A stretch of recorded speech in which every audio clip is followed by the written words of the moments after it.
Hello, I'm Dynast Amir.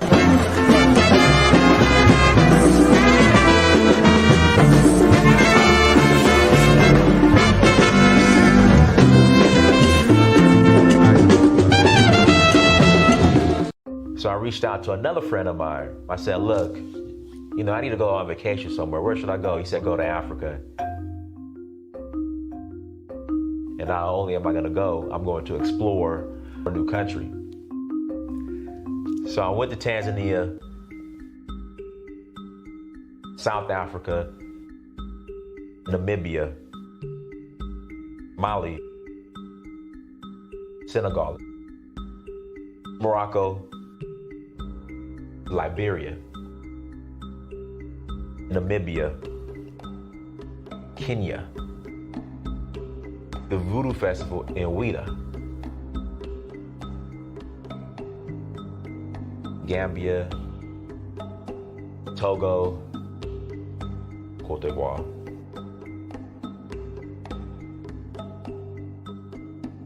Sierra Leone, Ghana, Nigeria. It's been a beautiful experience, just learning more about our culture, our indigenous culture. So Uhuru means freedom in Swahili. I'm in search of my roots. In finding that, I would experience my Uhuru, which is freedom.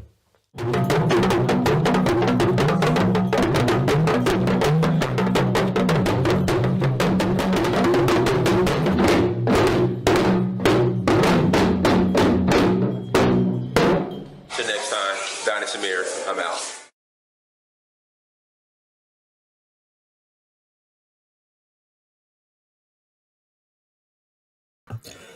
Peace, family. I hope all is well. I hope your Sunday's going well. Hopefully, you guys will have a great start of the week.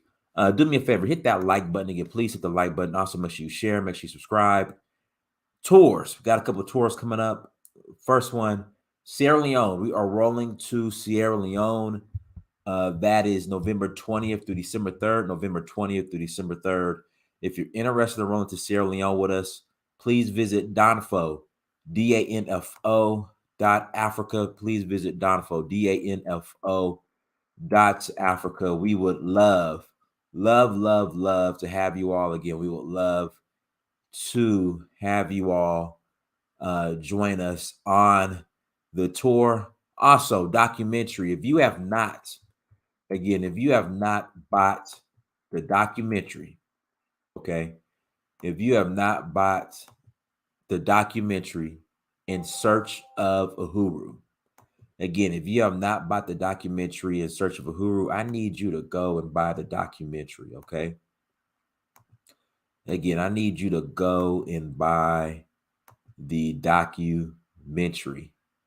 All right, so please go to searchforuhuru.com. We're going to make it simple. Go to searchforuhuru.com and buy the documentary. Again, please go to searchforuhuru.com and make sure you buy, you copy, purchase this most awesome work. Again, make sure you go and purchase this most awesome work, you guys. Give me 1 second. Let me get this light together. There we go. Bam. There we go. Please make sure you go and purchase, acquire this most awesome work. Again, go to searchforuhuru.com and buy the documentary. And then as far as the tours go, guys, once again, go to Danfo. That's DANFO.Africa. Again, please go to Danfo, DANFO.Africa. Let me share the screen real quick so you guys can see it.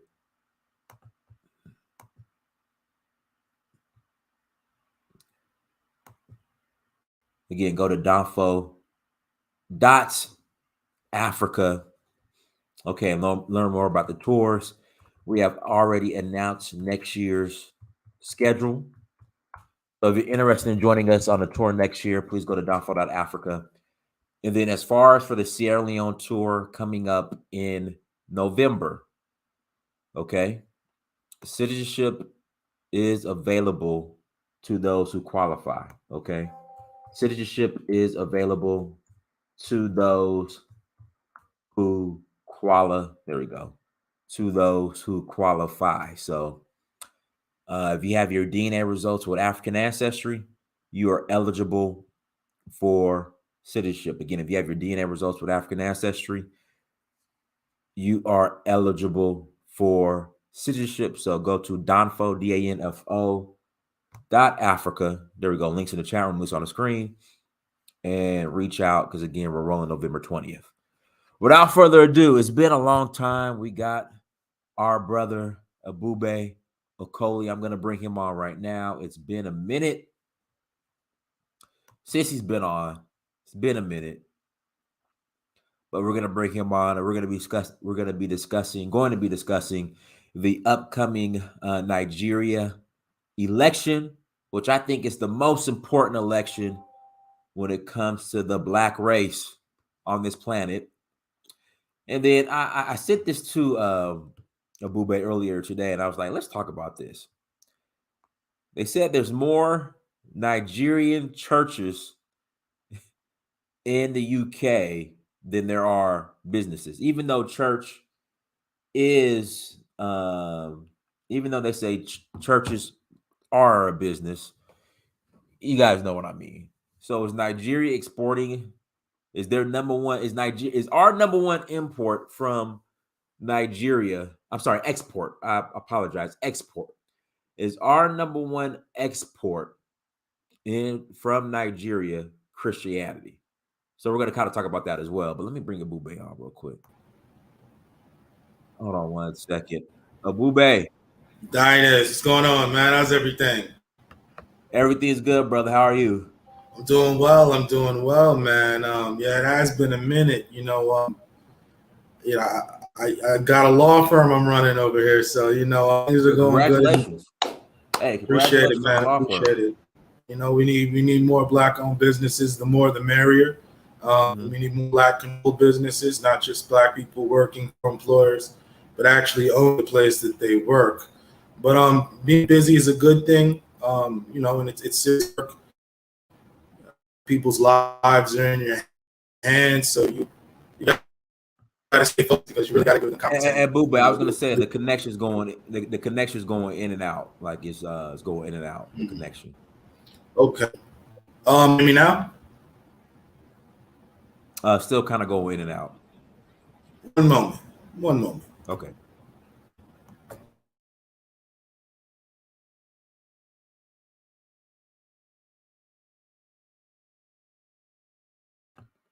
And guys, what we'll do, we'll open up the lines here in about 30 minutes as well. We'll go ahead and open up the lines in about 30 minutes so you guys can call in and add to the conversation.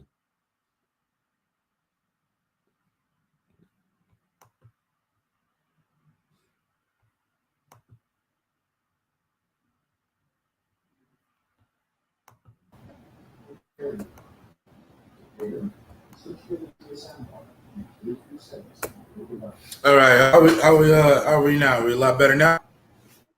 It's a little bit better. We can't see you. We can't really see you clearly either.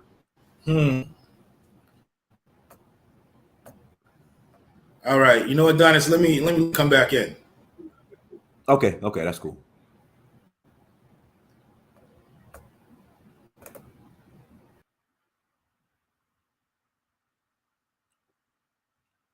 Guys, give us a second. We're having some technical difficulties, so please just give us a second, and we'll jump right back into the conversation.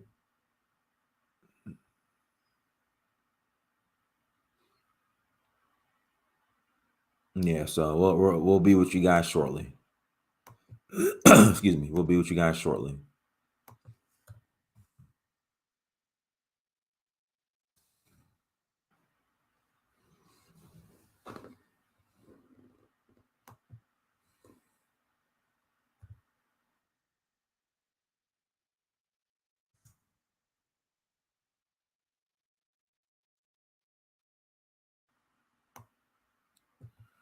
Let's see here. Yeah, we'll be with you guys shortly. So give me a second. Who are the candidates running in the election? Hold on. Let's see. All right, that's better. That's better, Ebube. That's better. There we go. All right, everything good now? Yeah, we good. Go ahead. That's a whole lot better. Perfect.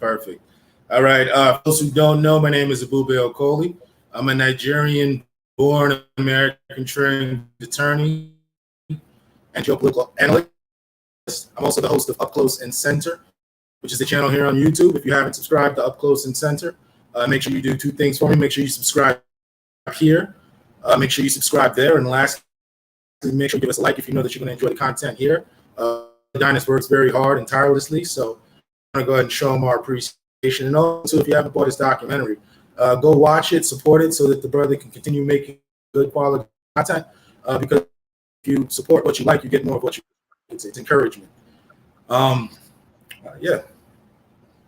And there we go. Ebube still kind of. I think we should be good though. We should be good, but it's still kind of. Yeah. Guys, press 1 if the transmission in the chat room. Press 1 if the transmission from Ebube is fine. If you guys are still having issues, press 1 in the chat room. If it's fine, press 2 if you guys are still noticing some issues. In the people watching in the chat room. And guys, hit the like button. Okay, 1. Somebody put 0. Secure is either 1 or 2. 2. Yeah, everybody's putting 2. Yeah, it's kind of choppy, Ebube. I don't know what it is. I think maybe we should continue. Okay. What do you think? Are you on your Wi-Fi or are you on your Yeah, I'm on my Wi-Fi. You want to try just coming from your phone or yeah, I can, but all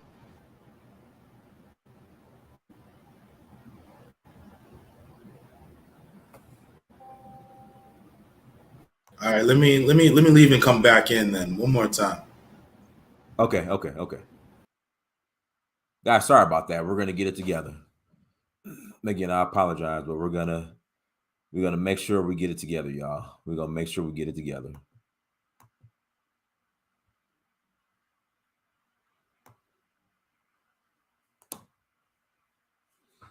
We're gonna make sure we get it together.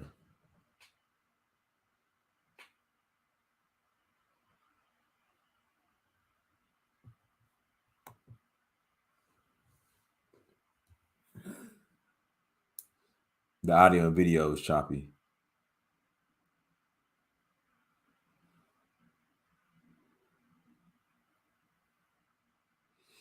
Guys, again, give me a second. We're coming. Here we go. Seeing the documentary, loved it. Hey, I appreciate it. Thank you. Thank you so much. I appreciate it. All right, here we go. All right, we're just gonna roll with it. So we'll go ahead and we'll fight through it. So all right, yeah, let's roll with the punches. Okay. All right. So the election: Peter Obi, Atiku, Bola Tinubu. Kwankwaso. Who else? Kwankwaso is the other. There's actually 4 aspirants. People often forget about him, but he's very vital in the overall analysis. How am I coming through? You still hearing me good?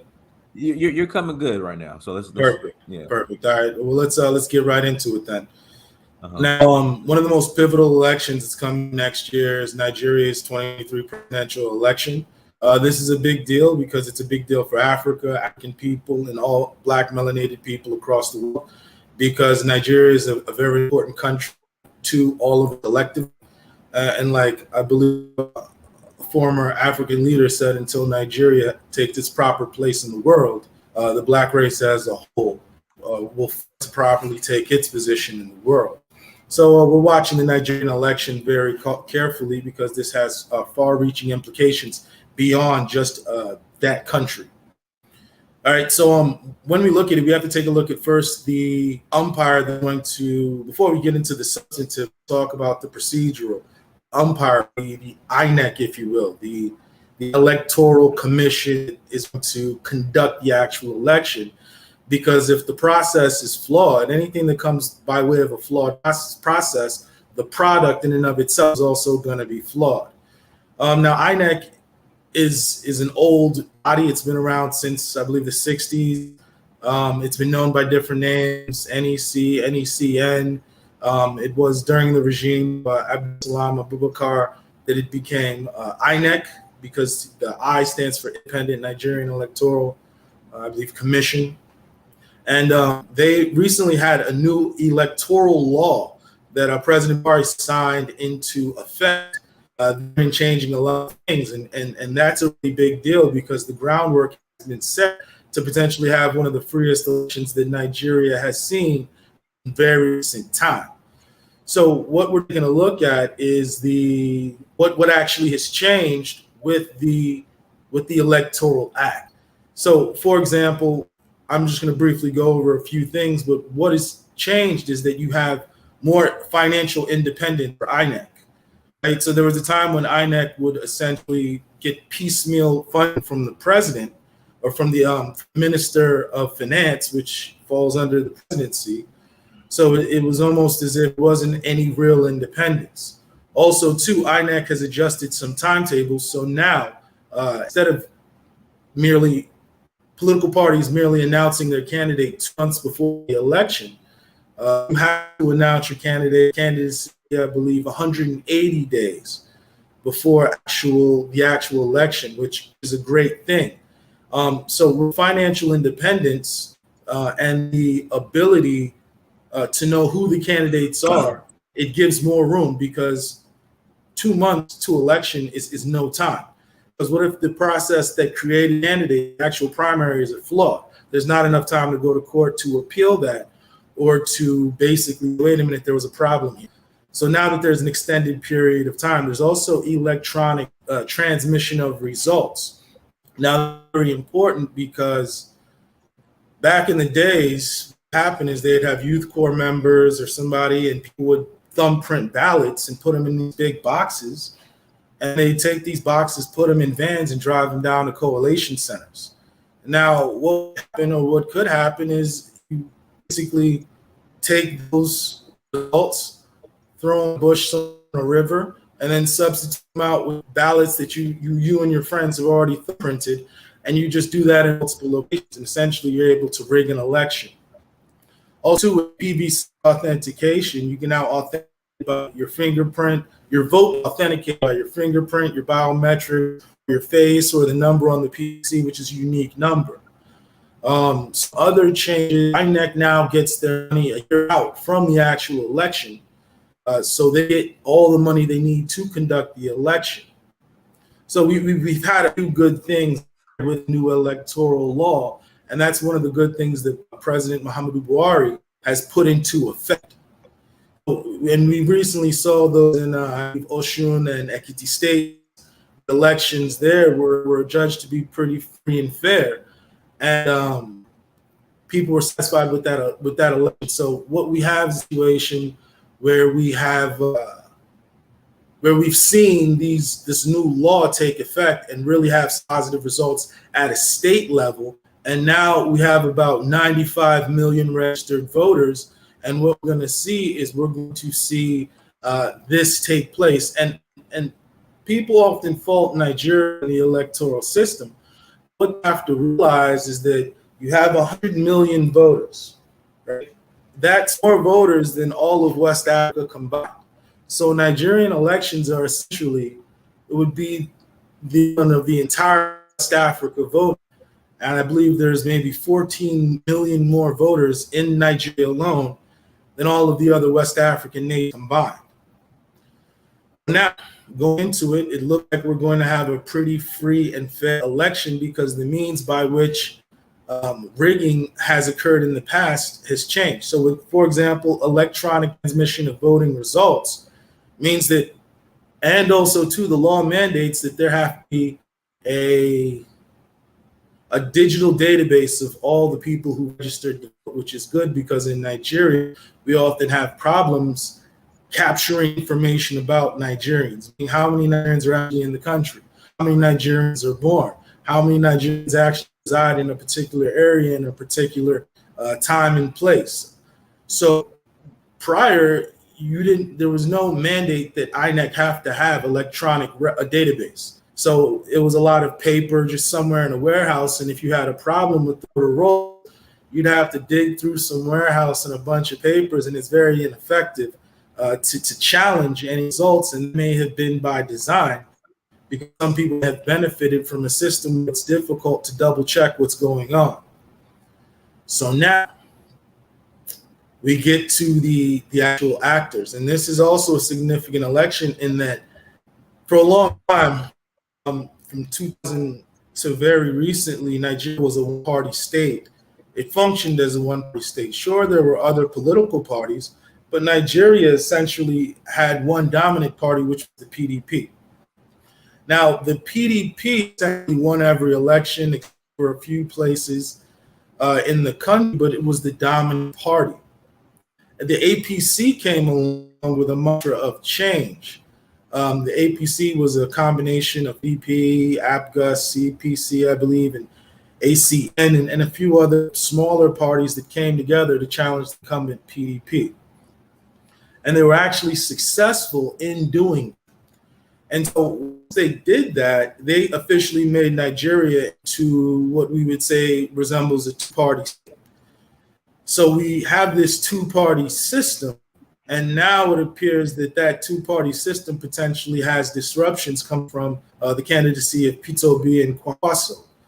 So what I'll do now is I'll jump directly into the candidates, and I'll break down some of their strengths and their weaknesses. All right, so now Peter Obi, well, we'll go with APC and PDP first because those are the political parties that have actually secured a presidency before. No other political party in Nigeria is democracy has attained the highest seat in the land. So with PDP, you have a very seasoned politician in the form of Atiku Abubakar. He's ran for president numerous times. I believe he in the 90s as well, if my memory serves me correct. I think he ran against Abdullah as well. I can't remember, but I think he. Atiku? Atiku, yeah, he's been in the. He ran against Buhari in this past election. But he ran before that, and then before that also. I mean, he's been running. Okay. And that's the thing. Most times people run for president in Nigeria. They don't just. Most times run the first time you don't win. It's very rare that people actually win the first time they run. So Atiku, he's running with the and how's my transmission? How's everything come through? The sound is coming through. The screen is not the clearest, but your sound is coming through. Like we can hear you. Okay. Well, let me just turn off the screen for a little bit and proceed like that. Okay. Sound good? Sound good. All right. So now with PDP, you have a good system because they've actually won the presidency before. So they're not a newcomer. They're not somebody who's new. They've been in the game quite some time. However, they do have some problems internally that they do have to deal with because it seems like there's some party division as you have powerful governors such as Nyesom Wike in her state, who only clinched the party ticket. It wasn't for Tambuwal at the last minute changing over and putting delegates, if you will, towards Atiku for him to clinch the nomination. Had that not happened, Wike most likely would have been, or certainly would have been, the flag bearer for the PDP. Now, allegedly, a lot of money was spent on his behalf in order to try and secure that ticket, and he didn't get it, which means that, he's going to want to be compensated in some sort of way. So he also wasn't given the vice presidential ticket, so now he's going to be out of office as a governor here soon, and he doesn't have any other direct position to jump into. So it seems like there needs to be some reconciliation within the PDP between some of the strong governors like Ike and Atiku, and some factors believe that the presidency should come south. That's another issue. There's something called zoning. There's 6 political zones in Nigeria. You have the Northeast, Northwest, the North Central, the Southwest, Southeast, and the South, or Niger Delta. And zone essentially that all 6 of these zones will see the presidency before any other zone sees it twice. That was the rationale. Now, it's not in the Constitution. However, it is a practice that was practiced, for lack of a better term, by PDP. And that since Nigeria was a one-party state, if the PDP did it, essentially the Nigerian state did it. But it wasn't anything that is in the Constitution in any way, shape, or form. However, people believe it's a gentleman's agreement. So there are some people in PDP who are against the Atiku presidency because they're saying that a northerner, time Buhari leaves, would have completed 8 years. And if Atiku comes, then that's a northerner in another 8 years. All right, so now he does have some advantages in the fact that he's a northerner, and the northern part of the country has the strongest voting power in regards to sheer numbers. The North has the highest number of votes. So coming from that region and you put those 3 regions behind you, maybe pick 1 or 2 regions in the South, you're almost guaranteed presence.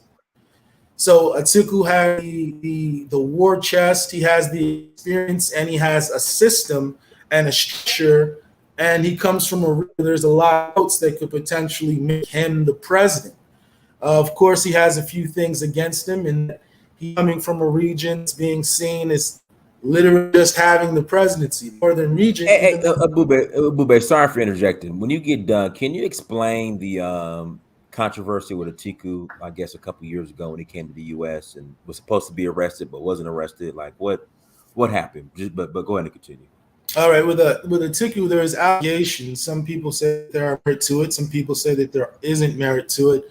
There was some alleged money laundering. There was some bribery scandal that has hovered overhead that hasn't fully been resolved.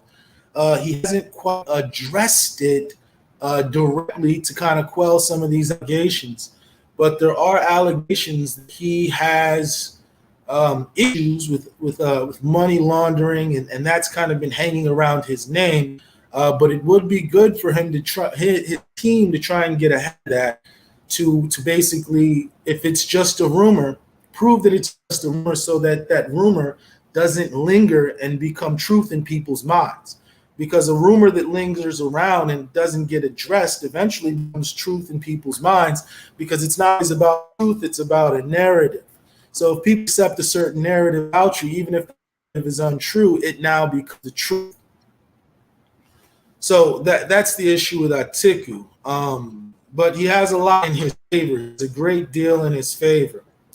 And he's part of the PDP, which actually won the presidency. Mm-hmm. Now, when we look at the other challengers, the other 2 institutional powers, we see the APC. The APC, the Progressives group, they that group of politicians is essentially a combination of different politicians that came together with it seemed the sole aim of making Buhari the president. So the candidate that they've put up is Bola Ahmed Tinubu. He's also a very seasoned politician, former governor. Some say he's the godfather of Lagos. He's essentially been in and around politics for almost a quarter century now, or more. He's really been involved, and likewise, he comes from the ruling party. And everybody hit that like Dynast. One moment, let me grab some water very quickly. Okay, no problem, guys. Do me a favor, hit the like button again, please. Please, if you're in the chat room for the algorithm, make sure you do me a favor and hit that like button. It really means a lot. It's just, we want to attract more viewers and more followers. And then also, if you have not bought the documentary, again, if you have not bought the documentary In Search of Uhuru, please go to searchforuhuru.com. Again, please go to searchforuhuru.com. Shout out to Fadrumoni in the chat room. Godfather of Lego sounds like a good YouTube series. It does, actually. It does. It does sound like a good YouTube series. Godfather of Legos. That does sound pretty dope. You're on to something. You're on to something. Go ahead and produce it. Go ahead and produce it, man. head to Nigeria and go ahead and shoot it, man. Godfather of Legos. Yeah, that does sound pretty dope.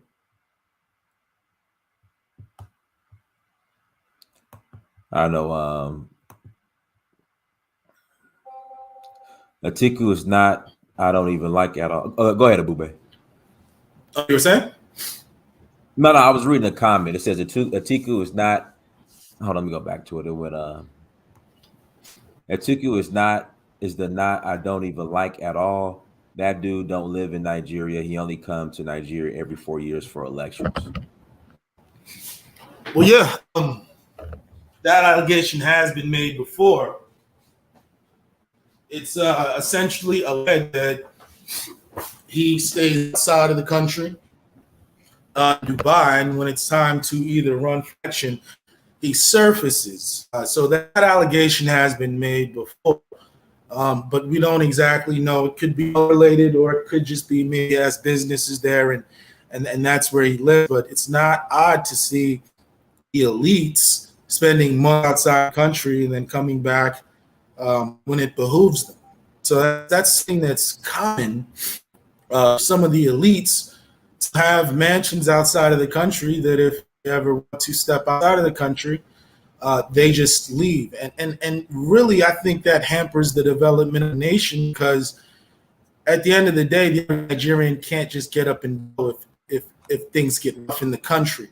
You need to repair the country, because no matter where you go, you're still a Nigerian. If your nation hasn't been fixed, then your passport is going to be worth less, and you're going to get treated with disrespect, because people know, hey, you haven't put your country together, so you're not on the same level as me and my country.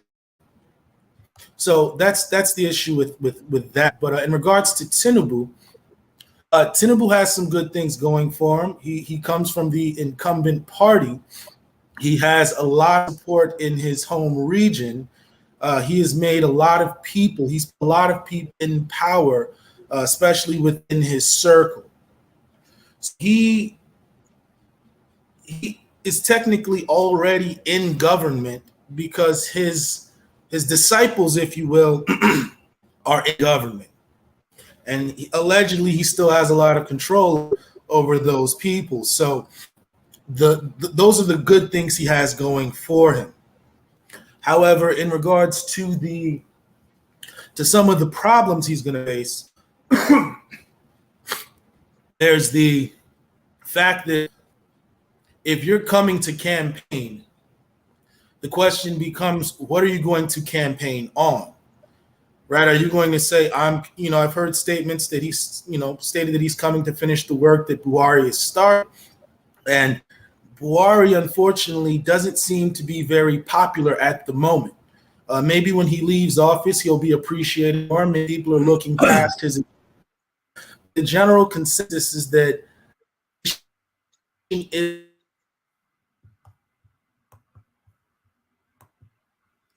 Oh, we're losing you, Ebube. Guys, do me a favor, hit the like button. Ebube, we lost you. We lost you. Yeah, Ebube, we lost you. Do me a favor, guys, hit the like button, and what we'll do, we'll go ahead and put the link in the chat room. We'll put the link in the chat room. And if you guys want to call in, you guys will call in and add to the conversation. Right now, we'll keep it strictly on about the election. Like I said, if you call in, we'll strictly keep it about the election. But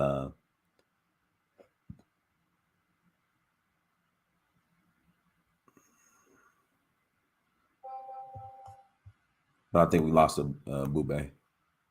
And he'll come back here in a sec. Here we go. All right, how we looking? Hey, I'm good, brother. You good? Go ahead. There we go. So now the problem is that when it comes to campaigning, the question is, what are you campaigning on? Right? Are you going to say, well, APC has made your life better? Because when they were campaigning, they talked about fixing electricity, getting some industries like steel factories and refineries. Abube, you might want to come back out and come in. You're choppy now. Okay, there we go. Guys, sorry about that.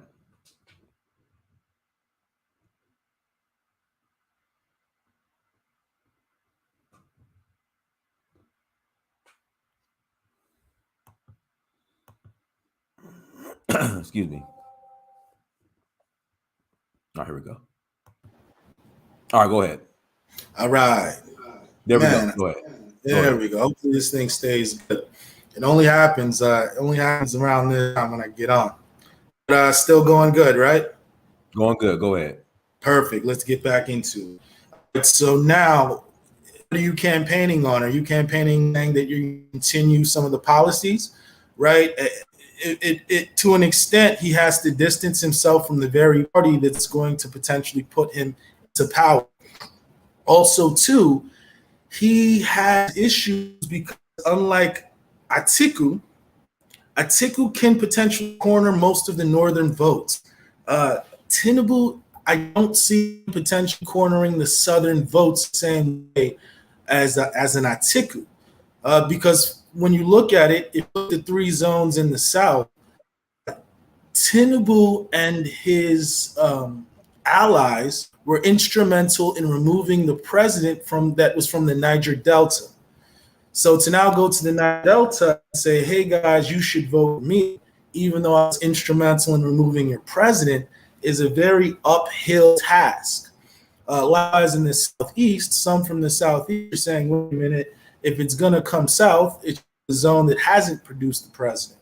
So Tinubu, if he really wants to win, he has to unite the South in a way that it would be very uphill, excuse me, uphill battle for him. Now, those are the two heavyweight political parties that have actually won the presidential election. What we have is we have we have two disruptive entities that could potentially change the dynamic of what otherwise pretty typical election. You have Kwankwaso, who's very popular in the north. He would be a disruptor, especially to Atiku, in that he, on a grassroots level, more popular than Atiku in certain areas. I don't know if he's popular enough to win nationally, but he might be popular enough in the north to poach many votes from Atiku, which would have potentially made Atiku have an easier time. Now, when we look at another force who's really gaining steam, we see that you have Peter Obi. Peter Obi, a former governor of Anambra State, he really is coming at this thing very differently. Now, I'm not sure people understand the system in Nigeria, but in order to run for president, it's very simple. I believe anyone 25 and up who's in sound mind and health, who's a citizen of the nation, I believe the only requirements on paper to run for president. But there's an extra dynamic in that some of these forms, some of the presidential interest forms cost $100,000, right? People are grabbing these forms. Imagine you're filling out a job application. To fill out the job application, you have to drop $100,000. You have to drop $50,000 just to submit the form. So there's essentially a barrier to entry. And there's no guarantee that you're going to become president just by picking up an interest form and vying for a nomination. Now, even after you vie or get the interest form, if there's indirect primaries, what that typically entails is that there's going to be a delegate system. So now with the delegates, it's been alleged that they come to the candidates with their hands out, stating that they need $10, $20, sometimes $20,000 allegedly to get their vote. Now, POB's done, he's come at this very differently. He's explicitly stated that he is not, and I read, not going to pay anybody anything. He's going to campaign based on ideas. He's going to campaign based on his perceived solutions, and if you believe in his perceived solutions, then you're going to move with him in his movement. So he's notorious for being stingy with government money, but the reputation that he's stingy, I always found that to be funny, because when people talk about when these delegates collect this money, they have to understand that it's not the personal money of the who's running. that person most likely took it from the state or national treasury. So if you have somebody that's stingy with the national treasury, that's actually a plus, because Nigeria's only problem is that typically there's a group of people in the decision making process that they're merely to enrich themselves. So they get there, they enrich themselves at the expense of the country year in and year out. Nigeria doesn't have any natural disasters. There's no real actual problems in Nigeria that aren't man-made. And those man-made problems come from systems or people acting in the form of a system in order to steal and cover their tax. So Pito has come along, and this that he has is that he has a party, the Labour Party, that hasn't exactly really won many seats, very many elections. So because they haven't really won any seats, if he doesn't become president, he's going to have to deal with the National Assembly filled with people who aren't from his political party. So most times when whatever president emerges in Nigeria, they typically have a majority or a plurality or a lot of people in the Senate and in the House, and at least 15 to 20 governors at the state level who share the same political party. Essentially, POB would be alone, if you will. In so many of this he would want to set out to do, potentially could be frustrating. But he does have a good backing, because if you look at the online movement of the youth, now if he's able to translate that online momentum into something on the ground, he will come in like a storm, really disrupt the political system. So right now, you can't necessarily say one person's advantage over the other, because I wouldn't be surprised if Alhaji Bola Ahmed Tinubu emerges president. That wouldn't surprise me in the least. It wouldn't surprise me in the least if Tiku emerged as president, because he comes from the region with the strongest voting power, which is the North. I really so winning the election outright, but I do see him being very disruptive. And I also wouldn't be surprised if Pito B became the next president of Nigeria. So we have a very interesting race, and ultimately, whatever happens, it's going to be good, because this is the first time where it's really expected that the votes will actually count, as seen with the Oshun election and the Ekiti State election. So it's very interesting to see how things are unfolding. Okay, you ready to take some callers, or you wanna? Yes, sir. Let's go ahead and get that going. Okay, let's see here. The heartbeat of, I can't see the rest of your name. Go ahead and mute yourself. Heartbeat. Unmute yourself. Hello, can you hear me? Yeah, we hear you. Go ahead. Yeah. Good evening, everyone. I was the guy that make the comment here just now about Atiku. I'm just going to speak briefly among these three candidates that are running for president for the presidential election in Nigeria. First of all, like I said about Atiku, Atiku is the guy that you would never see in Nigeria unless when it comes to the re-election. Even when the NSAS happen, many things that happen in Nigeria, you can never see Atiku talking about it. And in the case of Deborah, there was a girl that died the other day when Atiku tweeted. The Northerners threatened him that for you to tweet against what happened to Deborah, we are not going to vote for you. And he deleted that vote. I mean, he deleted the tweet. I mean, so that puts so many things, people had like, how can a president that cannot stand on his word, how can a president that cannot stand on his own word can be able to lead Nigeria? All right. So, last 2 weeks, Atiku PA died in Dubai. I live in Dubai. His PA died in Dubai. His PA is about maybe 70 or 60 years old. He died in Dubai. So most of these people, Atiku and his goons, they don't care about Nigeria. So I don't know why people are even considering those people. As for Tinubu for me is not for me, it's not a bad candidate, right? It's not that I like him, but it's not a bad. For me, the only problem I have with Tinubu is that we don't want another Buhari. Tinubu is too old.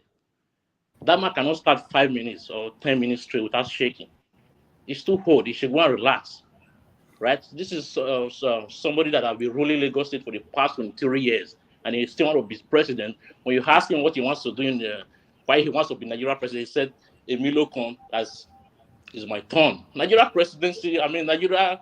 We are living in we are living in the democracy. It's not like a kingship where we choose people. You have to relax. And as for Peter Obi, I don't really know much about Peter Obi until this election. I didn't even know that Peter Obi was the former governor of Anambra State. But when I did my own research and I watched most of his interview, I mean, that's the only competent candidate I can say Nigeria can rely on right now. Right? That's the only candidate that will say, okay, when he says something, you will tell you go and verify. He has done a tons of interview from the north to the south, from the south to the east, different radio stations, different TV stations. But other candidates, they can't boldly comment and do interview for us to see. So I mean, Nigeria's. I mean, the ball is in our court to play right now. If we mix it right now, everybody is going to suffer. I don't care if you live in Nigeria or not. It's going to affect every person. So, like I said, the boys in our court to play. The ball is in the hand of the youth. But if you feel if you're a Nigeria youth or a Nigeria family, you feel the 10,000 naira or the $100 they're going to give you will sustain for the next 8 years. So let's do it. So that's the only contribution I have to say. Thank you. Let me ask you one question. If you had to say, what's the most striking feature that makes you a Peter B supporter as opposed to is it, you said it, is it just age or is it competence? What is the overall striking feature that would put and do you have your PVC actually? No, like I said, I don't live in Nigeria. I live in Dubai. Don't live in Nigeria. Okay. Well, what would be the overall one feature, if you will, about Peter B that attracts you to him as opposed to the other two? Can you say that again? Your voice is breaking up, please. What would be the one feature that attracts you to Peter B as opposed to the other guys? Okay, yes. The first thing that attracted me to Peter Obi than the other guys. First of all, this is the man that lives in Nigeria almost all the time of his life, right? If he wants to travel outside Nigeria, maybe he go on a business trip. That's number one. Number two, I've read a lot of when I go watch his interview, I always see comments under his interview from people from his state, from people from the schools when he was the governor. People will say, "Oh, actually, he did what he said. Actually, he did what he said. He did what he said. He did what he said. He did what he said." And he always tell you, "Go and verify." It's not like he's trying to hide it, right? And the one that bust my brain was that when he said when he left Anambra State, he left $70 billion on his state account. And he's there to verify, according to him. And nobody has ever opposed that. So allegedly that money was used to build the airport that's in and out currently that was built during Obiano. Say that again, please. So they're saying that that money, the money that was used to build the recently completed airport in Anambra State. Okay. But if he didn't leave the money there would be no money to build any airports. Like he said, he said he has the power to steal that money if he wants to. Because I don't think there is any Nigeria governor, past or present, that have left a state that will leave money in the state account. They will always leave debts. Definitely. And the good thing is now with the new electoral law, it appears that votes are actually counting. That's why you see the alleged vote buying that's going on right now. And another thing is that some people have stated that, yeah, you can pay me for my vote, but I'm going to collect your money and vote the way I'm supposed to vote. You know, to punish those people who are attempting to buy votes. For that, Nigeria they call it cruise, right? They will say it's a cruise. For that, I don't think it's going to be easy for you to sell your vote and vote for the person you still want to. I mean, I don't know if you follow up on the last Ekiti election before the Osun election. Did you saw there was some youth that were floating some 5,000 around the Instagram saying, "Oh, we sold our vote, blah blah blah." People will sell it. Trust me, people will sell it. It's not, just forget about that thing that will tell you, and we'll collect the money and vote for who want to vote for. There's no need of collecting the money if you really want to do the right thing. How much is 5,000 naira for crying out loud? I know there's hungry in the town. Everybody said, "Oh, it's our money, it's our national cake. This is our opportunity to eat the money after 4 years." But yes, but how long will the 5,000 naira go? 5,000 naira should be maybe $15 to $20 right now, if I'm not mistaken. Right? So how if you really want to eat in a day, if you want to eat good food in Nigeria right now, 5,000 naira is not enough for you. So does that work for you to set your future for the next 4 years? For me, I don't think. Well, that's a decision that people are going to have to make. Is if you truly feel that that's what your this 4 to 8 years is worth, well, then that's what you deserve. Exactly. All right, let me But, bring on go ahead, Ebube. Oh, no. Go ahead. Let me bring on Two Niger. All right, Two Niger, go ahead, Two Niger. Yeah, thank you for having me, and Ebube, thank you for having me here too. Greetings to everyone on the panel, viewers and chat. Yeah, this race from this the title is about the preview of the race, isn't it?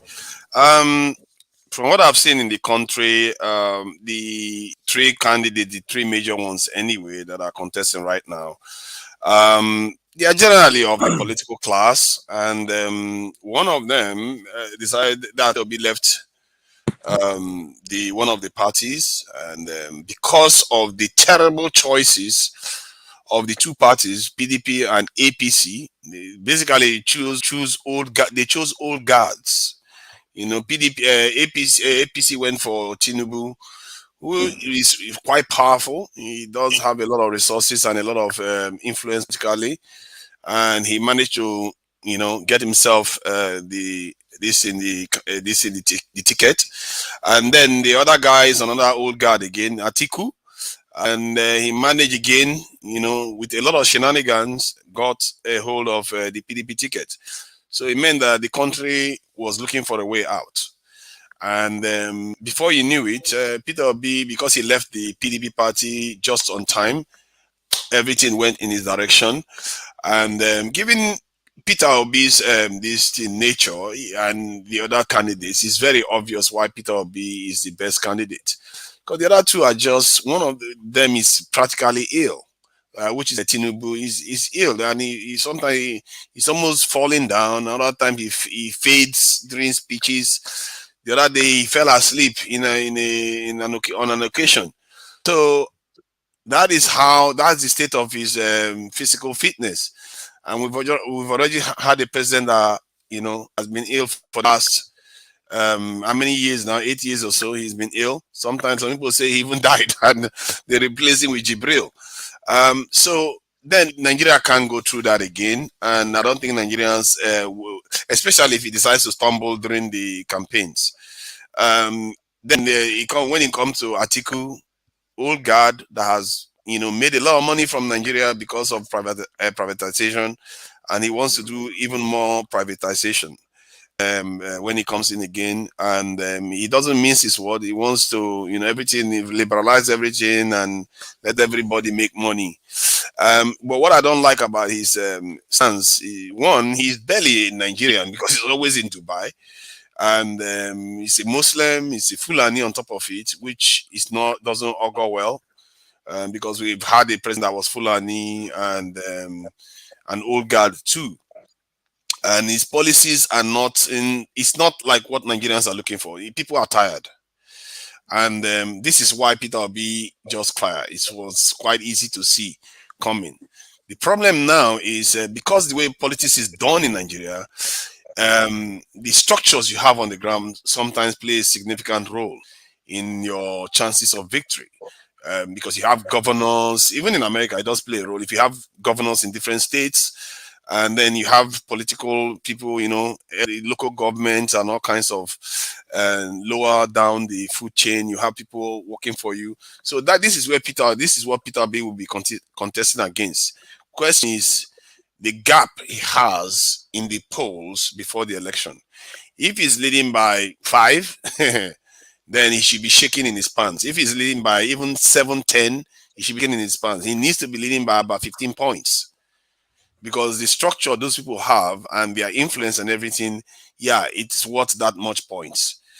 on the ground. So for me, when I look at the three candidates, like anyone else, especially people in the diaspora, it's obvious who to support. That is Peter Obi.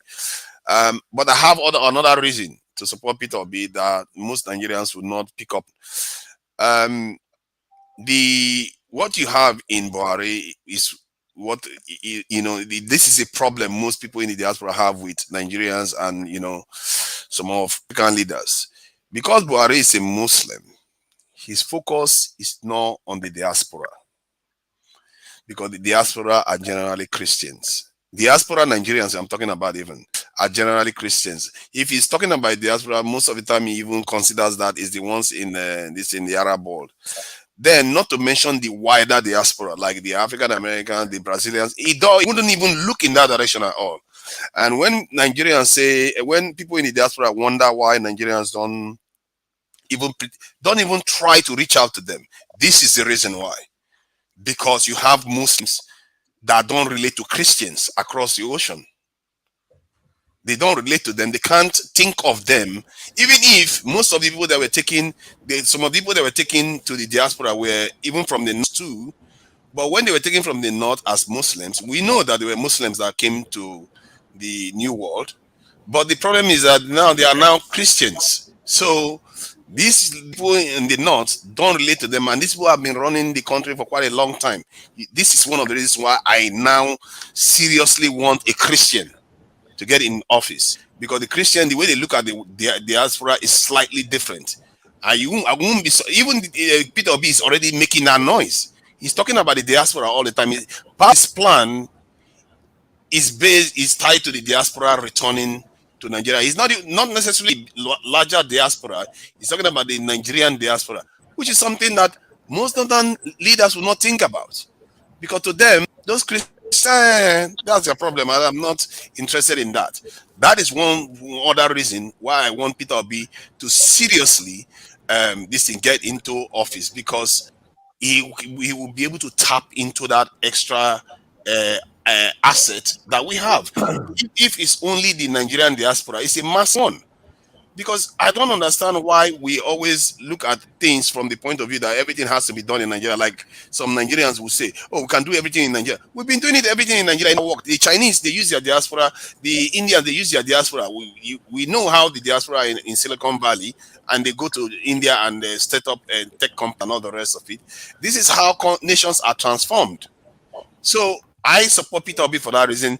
Our political cycle, we have to be careful because we can't just say Peter Obi is going to win just because we are seeing the momentum right now. We don't know what is going to happen. I think maybe by the ending of November, we'll have a better idea, because the campaign is going to be starting this week, and we'll have a better idea, because now they will have time to have a go at each other, and we'll have a better picture. I can predict what is going to happen. What's your prediction? Right now, I can't predict anything. I think I because the others have not engaged. The other APC and P have not necessarily engaged Peter Obi yet. They've never really started competing with him. Peter Obi is going around and all the rest. And it's just today he went to the emirs in the north. Basically went to the north just today. He didn't really go to the north enough. I really wish he goes more to the north, and personally I will be stalking every imam in the north if I was Peter Obi, because you want to take as much votes from the other candidates in the north, because I think Peter Obi already has the south sewn up. The southeast, the south, they are all likely to go for Peter Obi. I don't think any of them is going to slip out of his grips. So it's for him to occupy some space in the north, if only to occupy their heads. Because I think Peter Obi, one thing that I have to say, I said earlier on, the one thing that Peter Obi has going for him is that looking at his picture, you don't necessarily like him from his picture, but when you hear him talk, people generally like him more when he talks. And if 10 people listen to him, 6 people will like him more. 7 people will like him more. And that is an because it means that the more he meets people, talk to people, the more chances that he has to win. But this thing that they do in Nigeria, So Pardon? you think so you stated that he needs to be up at least 15 points when the election gets closer. Do you think he can get those 15 points campaigning? Because according to what you just said, as people hear him, they become fans of his. So the campaign, it essentially means that. How do you see that positively affecting him as they start campaigning this week? If he has a chance of doing that's without a doubt, especially given that Tinubu is relatively ill and Atiku, they don't have the stamina he does. If I was him, I would run them ragged. I will be shot at every corner and force them to increase their tempo. And when he forces them to increase their tempo, they are more likely to make a mistake. Because they are older. They can't go at the pace that he goes at. Tinubu barely shows up for interviews. So, and because Peter Obi has that likability factor, he should be everywhere. If I was him, that would be the tactics. Full carpet. Everywhere Tinubu thinks he's going to win, be there. Just ask them over and over again and get as much support because he needs that buffer. Because these people, they really have their people on the ground. They have a machine on the ground that they've been using for at least 2 decades now. So it's a formidable machine, and I think this is why Peter Obi needs at least 15 points to have a chance. And I think if he gets to the second round, his chances will even improve. But the danger that he may not even get there, because all we are talking about now is conjecture. There's a lot of conjecture here because he hasn't been tested in the polls in Nigeria. So something catalytic needs to happen. Something more needs to happen. You know how Obama, Ted Kennedy, or was it Ted Kennedy, one of the Kennedys within the Democratic Party went and, it kind of endorsed Obama, and it was a big seismic change in the trajectory of this election. I think Peter Obi will need something like that. He will need something, someone like an Obasanjo, IBB, somebody with a credibility to say, you know what, I'm not going to take the side of these 2 old guards. I'm going to go with this guy. If he has that, and there's a catalytic, a seismic event like that take place, I think he can now have credibility that when he goes to an election, he's likely to make an impact. That his popularity will be translated to votes. But we can't be sure of anything. We are in uncharted waters in Nigeria right now. This has never happened before. And all the political analysts, everybody keeps saying, "Oh, Peter Obi will not get anything. He's going to get about 30,000, maybe they gave him the Southeast now. They say he's going to get Southeast, but he's not going to get all the Southwest. But there's no way, zero chance. They basically say he doesn't have a chance of winning because of history. This in Nigeria, as if there has been a candidate that is leading the polls like this before a presidential election that went on to lose badly. So I caution that Peter Obi's nature, the fact that when you hear him talk, you generally don't hate him. You definitely don't hate him. You are more likely to like him more. That's a dangerous candidate to go up against. And I tell this people, when you keep treating him like if it's nothing, you will be surprised what happens in February. Hey, Sunaja, you can still hear me, right? Yeah.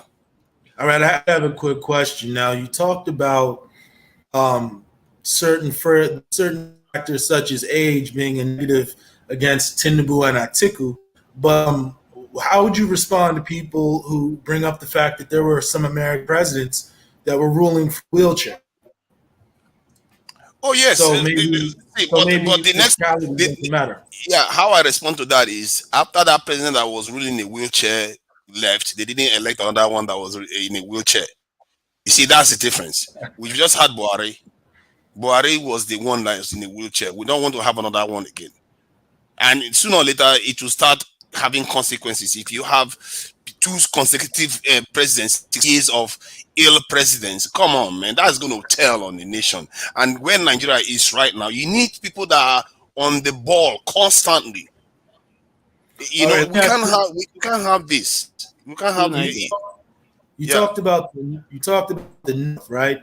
And so a lot of people have been saying most of Peter Obi's support has come from social media, online, but he really hasn't penetrated the common man in the North who still gets their information from handheld radio and doesn't necessarily go on social media. How does Peter Obi actually make inroads with that group? In the north, what I see going on is that Peter B didn't bother to make a lot of inroad in the north. He didn't do that enough of it, and that is one of my strongest criticism of Peter B's approach. Is now that he's doing it, and he didn't go to the north enough. I said, why is he not going to be the Hausa? He could have just done that. I said it because he is quite likable as an individual. If people see him, the more you see him, the more you are going to like him, and he hasn't done that. So I won't be surprised because of that. He has made a lot of dent. But there are people in the north that has gone out to a kind of have a rally for him and with big crowds in the north. But you know, big crowd doesn't translate to votes because the north, many of them are in the rural areas. So it doesn't imply anything. The only time when you will start feeling that Peter Obi has made an inroad into the north is when he goes for a big rally, people show up, and it has an announcement from somebody big in the north. Somebody, you have to be endorsed by somebody big. Even in American policy, you need that. You can't get away with American policy without getting endorsement from governors, from this, from that, because it's like, okay, you're just working on your own. You can't just do that. So Peter Obi needs somebody from the north. So somebody along the statue of IBB, Danjuman, Abubakar, those are people. Didn't IBB recently come out and say that there needs to be a president who's under the age of 70? Wasn't that an indirect endorsement of potentially Peter Obi or Kwankwaso? That was before Peter Obi became the candidate, and it could have been this guy. And then when you're done, tonight, I have a question, and we'll pass the UFC superfan. But go ahead. Yeah, it could have been Wiki because Wiki was also running. Because I heard Obasanjo actually said sometimes Nigerians need crazy leaders, and that crazy leader, we know it was this is Wiki, but PDP went and gave it to Atiku, which was a disaster, and that's the consequences they are all reaping right now. You see what I mean? Interesting. To Niger. Yeah. Good evening, guys. Well, good evening. Well, I have a question real quick. Then we'll pass the UFC superfan. What happened to oh man, what's his name? You know, the guy that's had the Revolution Now protests. He was locked up. Showore. Oh my God. Yeah, Showore. What happened to him? It seems that he hasn't really. Well, it seems that some of the people who have supported him, the youths, it's like most of those guys see Peter B as a more legitimate option. He essentially wanted to be Peter B before Peter, and basically harness the energy of the youth and have propel. But somewhere along the line, they started looking at him as somebody who didn't necessarily have that credibility. Yes. You see, the thing about Showore is that I think he equates having struggled against the state to being capable of ruling somehow. And the way he does it is also almost like he's entitled to it, and which is very wrong. You can't talk as if just because you did some things that makes you entitled to leadership. And secondly, some of his policies are crap. This is a guy that spent how many years saying he's fighting for the youth of Nigeria so that the young people take over the country, and then his security policy, guess what? To create jobs for foreigners by hiring mercenaries to come and kill Nigerian youth. That is the stupidest policies ever, and he wonder why he's not popular. What kind of leader says that? What kind of youth leader that fights for the people says that? He tells you that something is not right with him. All these people, they claim that they are fighting for the people. They may actually be sellouts or just people that they are using to this in the opposition in Nigeria, for all you know. So how can somebody that had been fighting for his people, the first security policy you have is to hire mercenaries? You have almost 200 million population. So that, for me, that one was just and everything else, the way he talks about leadership, the way he criticizes people, he acts as if he's entitled to it. I was like, maybe this guy is a little bit traumatized from all the beating that he has. I'm sorry, because he did fight for the country, but it comes across as if he's a little bit arrogant. As if he expects to support him just for the sake of it. I think it's my turn now to speak. To Niger, there is something you are not taking into consideration in this coming election: the Nigeria factor. Let me give you, for example, in 2015, the APC government went into that election with 10 governors before they win that general election. You understand me? They went into that election with 10 governors. You understand? Mm. At the moment, the Conqueror, the Peter Obi doesn't have any. They don't control any state. I thought I just said that just now that Peter Obi will Hold need on. big endorsement. Let me tell you something. These governors will defend their state. These governors, they have so much powers. There's the reason why Atiku is doing all his best to plead with Wike right now, because he knows the governor capacity, how to deliver the state vote for the party. So you are not putting all these things into consideration. Next year election, sorry to say, is between Atiku and Tinubu. One of those two will become president next year. No, Peter Obi is leading by 15 points in the polls. See, forget about polls, okay? Nigerian polls have been correct in the past, so be careful. No. It hasn't. Don't follow. It has. Come on, it has. Follow. Well, let's just assume that they are correct. UFC fan, how does that alter your analysis? Let's assume that the polls aren't accurate. Does that at all change your analysis? Because let me tell you something. The state and local leaders are very important when it comes to election in Nigeria. You understand? How many of these states leaders and local leaders has Obi been able to, Let me ask UFC Yeah, Superfan. Let me answer that question in a roundabout way, but I am going to address it. Now, what you're saying is correct allegedly. However, with the new voter act that was promulgated by President Buhari, where it really seems that every single vote is going to count. Now, if that is indeed the system that they've created, you don't necessarily need the governor to be on your side if you can reach the people directly. Now, every state, there are ways and systems that they have to manipulate the voting to favor somebody. But if they can't do that with the apparatus of the state, votes count, how important are those governors in this election? Because I see what you're saying was true up until they came up with that new voting system. For instance, the governors are very important because they are the one to mobilize the poll agents.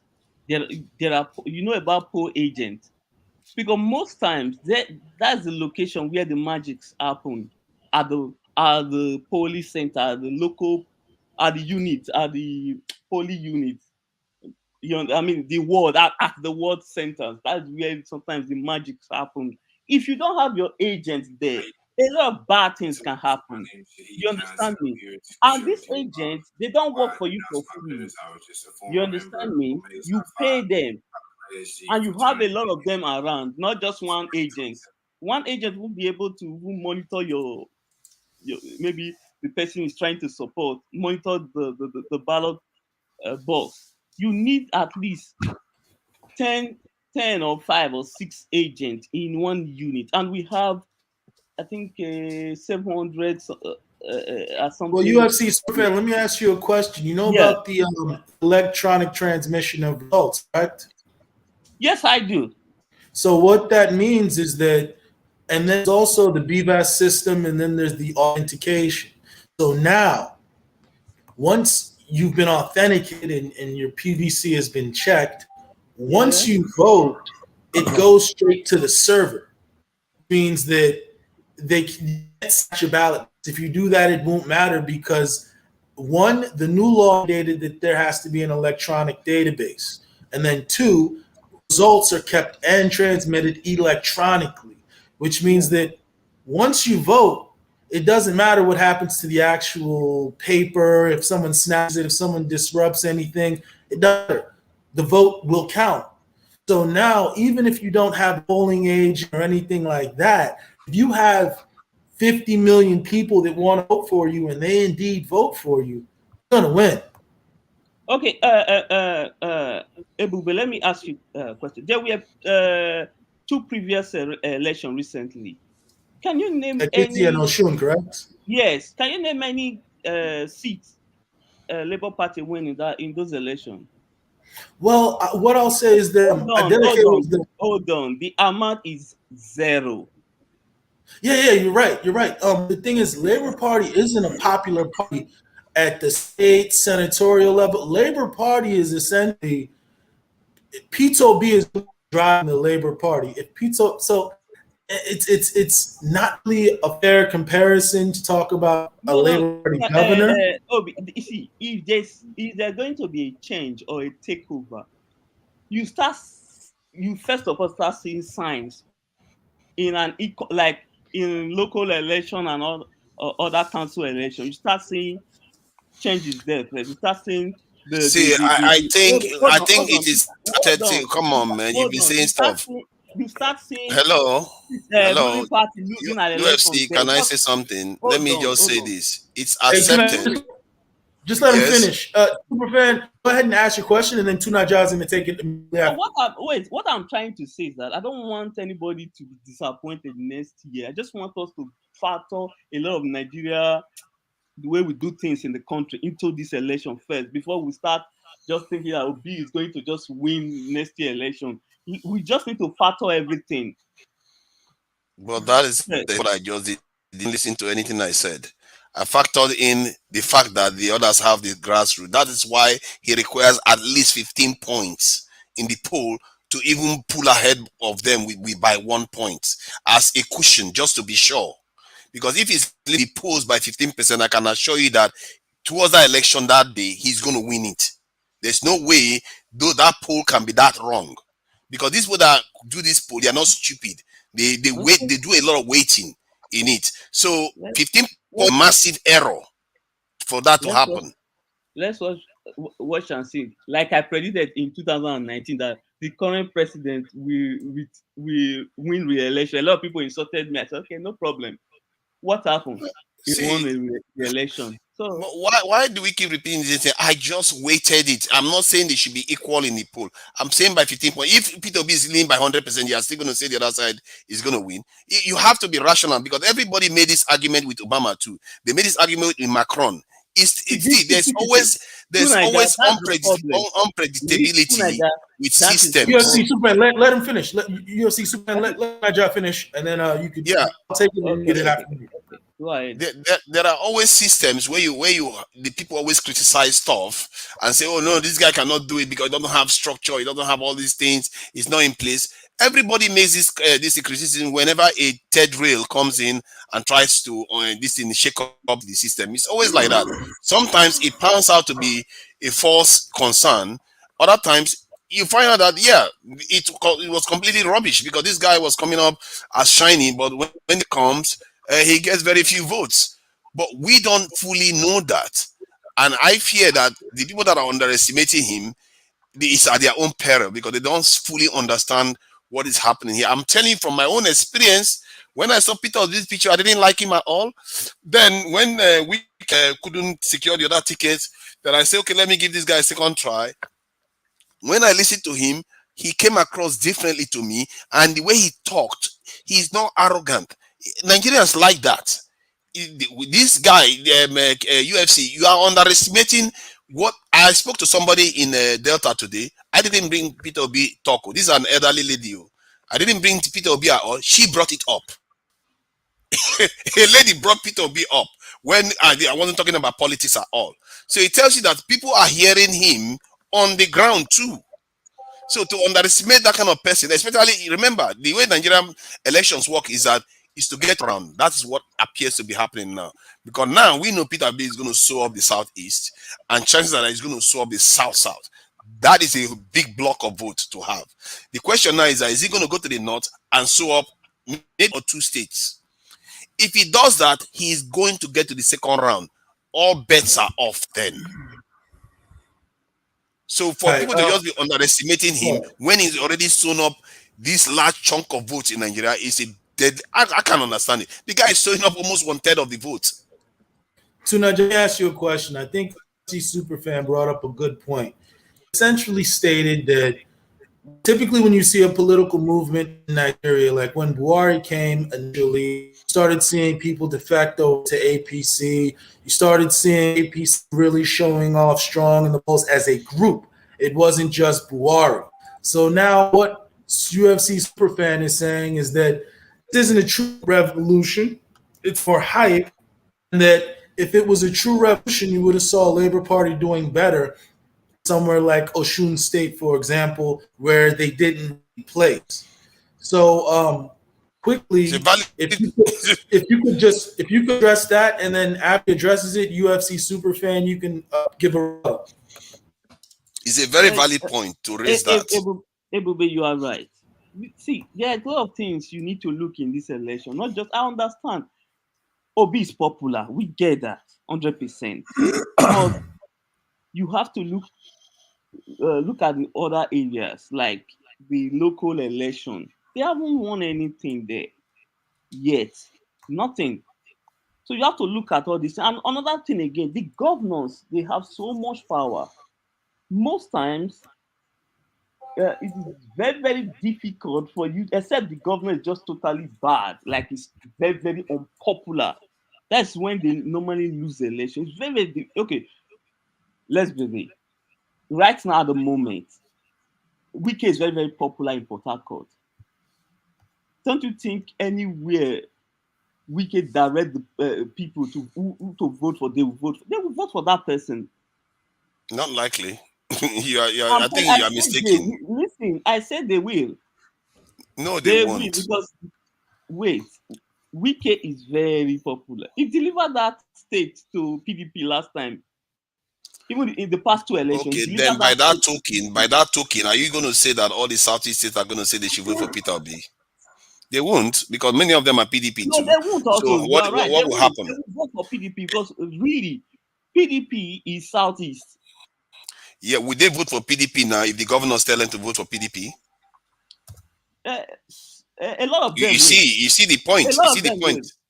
A lot of them will. But you. So you are saying Peter Obi is not going to win the South? Come on, man. We have to face the truth here. These people would defy their governors when it comes to Peter Obi. They will, I can assure you, they will defy their governor. You think they can't tell the difference between voting for governor and voting for president? They know the difference, and that happens even in international situations. That I can vote for my governor and vote for a different president. No problem. Let's wait till February next year. We'll see. Well, I believe that what is going to happen might surprise a lot of people, especially especially the opponents of Peter Obi. They underestimate him like this. Okay. They are going to regret it. To Niger, for example, I see a lot of rally in Abuja. For instance, since 2015, Abuja has been a PDP control place. Even when the central government is APC. APC has never won Abuja. So you see, this party, they have their stronghold. Abuja is not a state. Abuja is not considered part of the election. But I understand it's not a state, but they normally vote PDP. Normally vote PDP. APC lose Abuja in 2015. They lose Abuja in 2019. But how is that relevant to Peter Obi? Because listen, these things are very, very relevant. You need to consider all these things because the two major parties is very, very powerful. These people have been in power. I agree with you. That's why I said that Peter Obi will need a catalytic event like what Ted Kennedy did for Obama. Allow outsiders to come in and disrupt their business. No, it's not going to happen. They will do everything to retain power. It's not an outsider. He was just in PDP in February. What are you talking about? It's not an outsider. Yes. Currently, right now, he's an outsider to them. And one other thing you should be worried about is that Peter Obi, this is not the first time he's done something like this. Remember, even in his own state, he didn't run for PDP. once. He You, left the you, he party, ran jumped to for another Agag. party. Hold Agag. on now. Yeah, Agag. he went to a party that has never won the election in that state and won the election. So he's already had experience doing this. And you Hold guys on. are just like, oh, he's cannot do it. Hold on. He I cannot don't make think it. I don't think PDP has won Anambra State since 1919. I don't think so. So it has been But that state has Abga, been. he was the one that switched it, isn't he? He left PDP, went to that Abga and won the election. He switched it. And Hold on. Abgab and being on power since being in power. I mean, sorry. That's UFC Sufan. That's not true. Abga came in later. I think there was maybe two or three governors before Abga took power. Really? exactly. Really? Okay. Peter, the point I'm making is that Peter Obi has done something like this already in Nigeria, and I don't understand how people can do something like that. Somebody that the party he was running with has never won that state before, and he came in and won the state, and you are still underestimating this guy constantly. I don't understand people. You until he wins the presidency before you. Oh, I thought our structure was going to save us. If I was Tinubu, I would not underestimate this guy 1 ounce at all. Let me tell you something. If the person that should be like bothering Tinubu right now is Kwankwaso, because Kwankwaso is very, very popular in the north. So you can't just Yes. rise that guy. I was saying it the other day now. People will be shocked that Tinubu doesn't make it to the second round. One, Kwankwaso could give him headache there. And secondly, what if he tumbles? You know, January or early February, then he was making a speech and he falls down. All hell breaks loose. He might not make it to the second round. So we don't know. This election is more in flux than people think. But for me, Kwankwaso will decamp to any of the two major parties. You understand? After the first round. I don't know. I think Peter Obi will stay in the election till the end.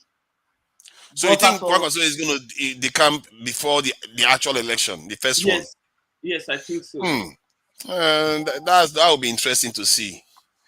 Tinubu will have to bribe him an arm and a leg. Yes, of course, negotiate. Akiyesi, sir. I have a question for the diaspora that wants to understand more about what's happening in Nigeria, if I may. Is that okay? Yeah, go ahead. And great to meet you, Ebube. Well, great to be on the show with you because I've been watching you for a while, and it's great. And to Niger, you as well. You appreciate it.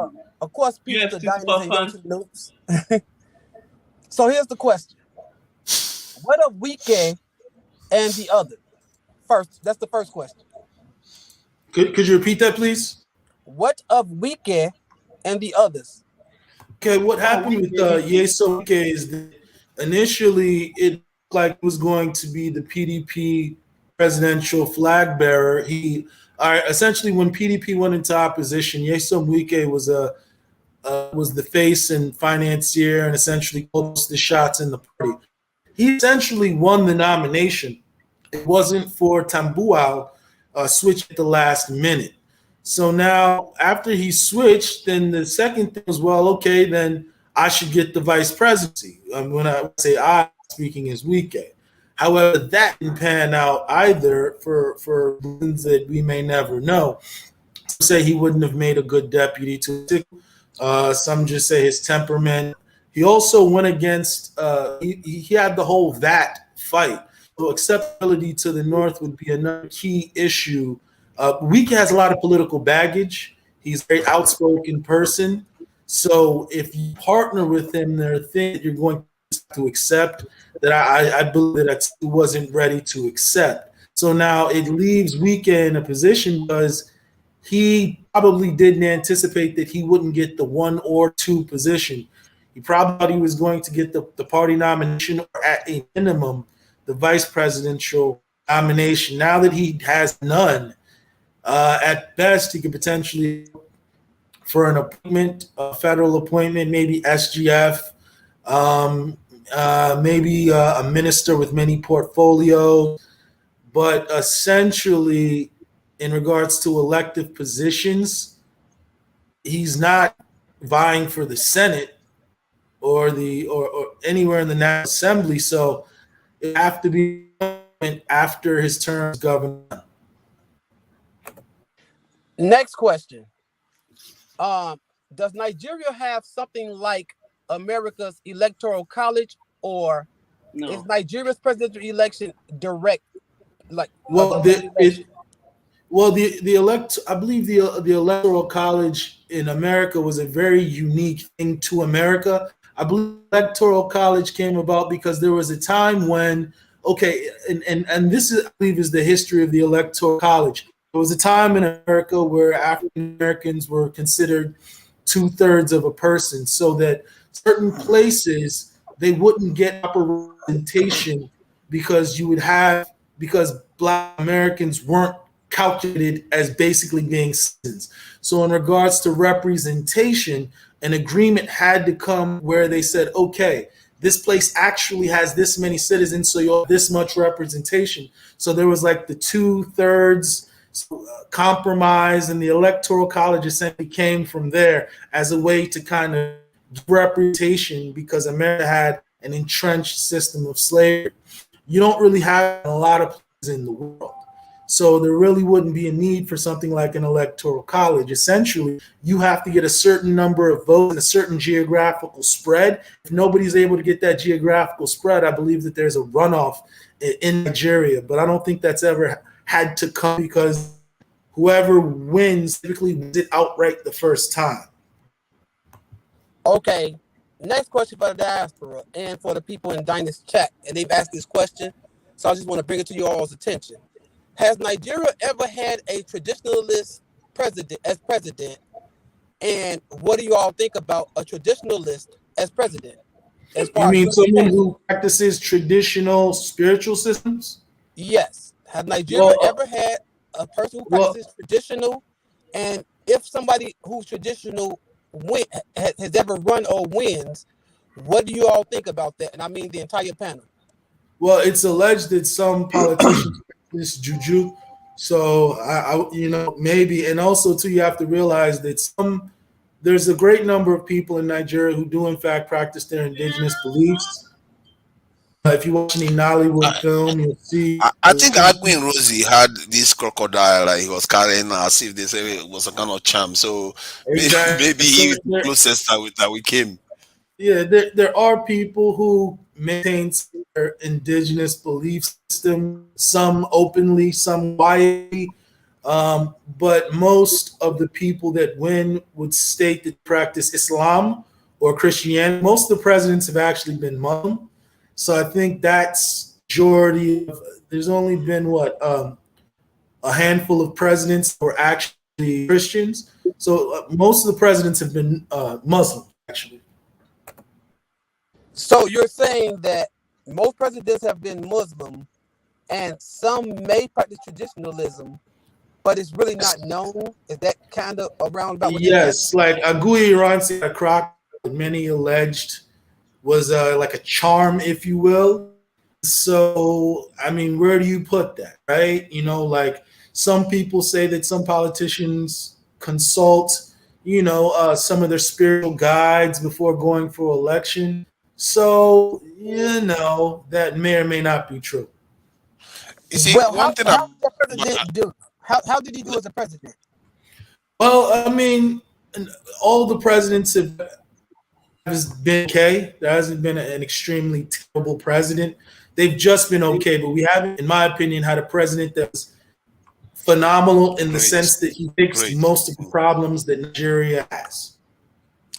Yeah, can I add to that? I think Nigeria, we still lack having a great president that everybody will, be on the same page and say this guy was phenomenal. We've not had that, and we have not been blessed with a leader that has ruled us for 10 years. Even Nigeria is a very difficult country to rule, and leaders don't tend to last very long. The thing about regarding this religious stuff, Nigeria has been run by almost equal amounts Christian versus Muslims. Surprisingly, when I checked it, I was surprised. And secondly, most of our Nigerian leaders have come from minority groups. That's small minority group like Fulani or this in Kanuri, small tribes technically in the country. The major tribes, the only ones that came from a major tribe is like Obasanjo and Agwin Rosie. That one was even 6 months that he was in office. So the longest serving leaders in Nigeria generally come from small. Even Buhari is from a minority, which is interesting. So Nigeria, Nigeria is not as tribal as people think, and even as Nigerians think. On the ground, the politics in Nigeria is what sometimes leaves me a little bit, in despair, because they talk so much as if they are that divided, when in practice they are not, and they talk as if they are not of their place in the world as much as you would want them to do. Because if you go to Nigeria now, you'll be surprised. They just look at everything in their own context. Like, everything is happening in Nigeria. There is no international dimension to any of this at all. You literally have to push them and push them. Yesterday I was talking to a presidential candidate. I had to push him on and on. I said, you can't perceive our problems. We don't know that it's coming from our side. Most of the money that is being stolen, 80% of it, is going to Western banks. That is what has been sucking the country dry. I pushed him and pushed him. Before you know it, he too admitted that, yeah, obviously we need to increase our defense, this in the military. After he waffled round and round, and he tried to go, I kept calling him. I said, this is not the case. America has 10 times more soldiers than us. Singapore has. You have to tell him and tell him and tell him before he starts coming back around to acknowledge that, okay, yeah, maybe there's a problem here, that he's going to, at least he says that's his policy.